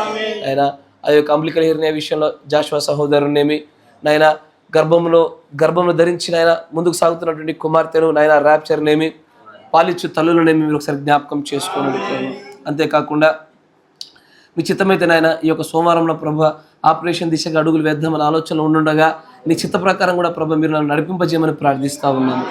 అంతేకాకుండా నాయన అక్కడ గర్భంలో తెరవబడుట కొరకే ఆశపడుతున్నటువంటి నాయన సహోదరులు ఉండగా ఆ ప్రవళిక సహోదరి, క్రిస్టినా సహోదరి, నాయన ఆ అనిత సహోదరి, సోని సహోదరులను మీరు జ్ఞాపకం చేసుకోండి నాయన. ప్రభు మరి గర్భాలు ముట్టండి నాయన, మరి గర్భాలు మీరు తెరవండి నాయన. ఆయన సమాజంగా కూడుకున్నట్టు మానొద్దు అని సెలవిచ్చిన ఆజ్ఞల్ని ఇంకా అనేకులు ప్రభు నాయన దాన్ని చేయలేకపోతున్నటువంటి పరిస్థితిలో ఉండగా దయచేసి వారిని బలపరచండి ప్రభు. వారు నాయన ఇంకనూ ఈ లేఖనాలలో ఈ వర్తమానంలో చూడలేనటువంటి లోతులు ఎన్నో ఉన్నవన్న విషయాన్ని అందరూ గ్రహించడానికి సహాయం దయచేయండి ప్రభు. మీరే నీ శక్తివంతమైన ఆత్మచేత ఈ సంఘానికి నీవే అధిపతివిగా ఉండుము. ఈ సంఘానికి నీవు మాత్రమే నాయకుడిగా, భర్తగా ఉండుము ప్రభు. ప్రధాన కాపరి నీ నియంతృత్వంలోనే సమస్తము జరిగించబడలాగా కృప చూపించమని ఈ పిల్లలందరి యొక్క నాయన యోగక్షేమాల్లోనూ అనారోగ్యంతో బాధపడుతున్న పిల్లలకు కూడా స్వస్థతను అనుగ్రహించండి నాయన.